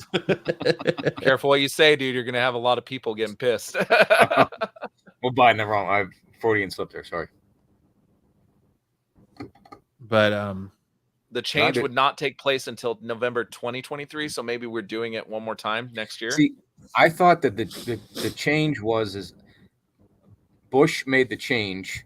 Speaking of Manscaped, Bush made the change to it was like earlier in November and later in March or something like that, and then they consolidated it recently. I thought that's what. So that didn't even make news here because I had no idea about what you just said. Yeah, there was it started like late in October instead of early in November. Like they moved it back, and it didn't all make sense to me because I thought the whole point was to save energy, so therefore you would want to be lighter longer. But either the case, I thought that's what you were talking about when what you were reading there is their change to either lengthen the time or shorten it. It was something. No, they just want to get rid of it. They just want to get rid of it because it serves no purpose. Because the whole reason of daylight savings, at least the way I understand it, was for farmers. Yeah, it was so that the farmers could work later into the night because it would stay lighter longer. So now if they don't change it, like it's still going to be light like at 9-10 o'clock at night where you're at. Yeah, they just start their day later. Yeah, it just sucks around here because instead of screwing the whole country, let's change times. Why can't farmers just sleep in an hour? Yeah, they have robots now that farm the land. No one has to get up there. Yeah. It's just not. It just doesn't hold any economic it's just right. Anymore. The Navajo. So the Navajos do switch their time, so they follow daylight savings time. Just the rest of Arizona doesn't. I bet you they stop if the rest of the country does. What does Namor do? Does he observe it or not? The Talakans, do they observe it? They're underwater. Do they observe it because of the tides? It doesn't even matter. The tides, yeah. Didn't know that. All right, I felt bad. Okay, good. All right, now I'll know for next week. It's all right. No big deal. All right, Matt. It's all you, man. I just thought JP was like, man, forget you guys. I don't want to do this crap show anymore. He's like, after being off for 2 weeks, this show stinks. I'm done. I was like, how they get this far in the news already? I'm like, what did I miss? I'm like, yeah, I get it. So much. But all right, well, I guess that'll do it for this week's episode. I want to thank everyone for being in the chat. Ish for coming in late. I hope you had a good dinner and gonna have a good old man con tomorrow. I might stop in the shop and see you since you're not gonna be at the con. Darth Lopez back in the comic game. Max, leftover Zaggy, Patrick, Eric Williamson, Darth Lopez, Hartman. I said Darth Lopez. Joe's dueling. Everybody in the chat. Aaron, my wife, Aaron, everyone making the show fire as always. We appreciate it. I hope you guys missed us. I hope you guys enjoyed the show. And make sure, remember, next week's Thanksgiving. Hope you guys have a great Thanksgiving. Eat lots of turkey. If you're a hunter, do lots of hunting. Make sure to order that Manscaped because it's never too early to jingle your balls. And for this week's episode of the Absolute Geek Podcast, I'm Matt. I am Lance. I'm JP. And we'll see you guys next time.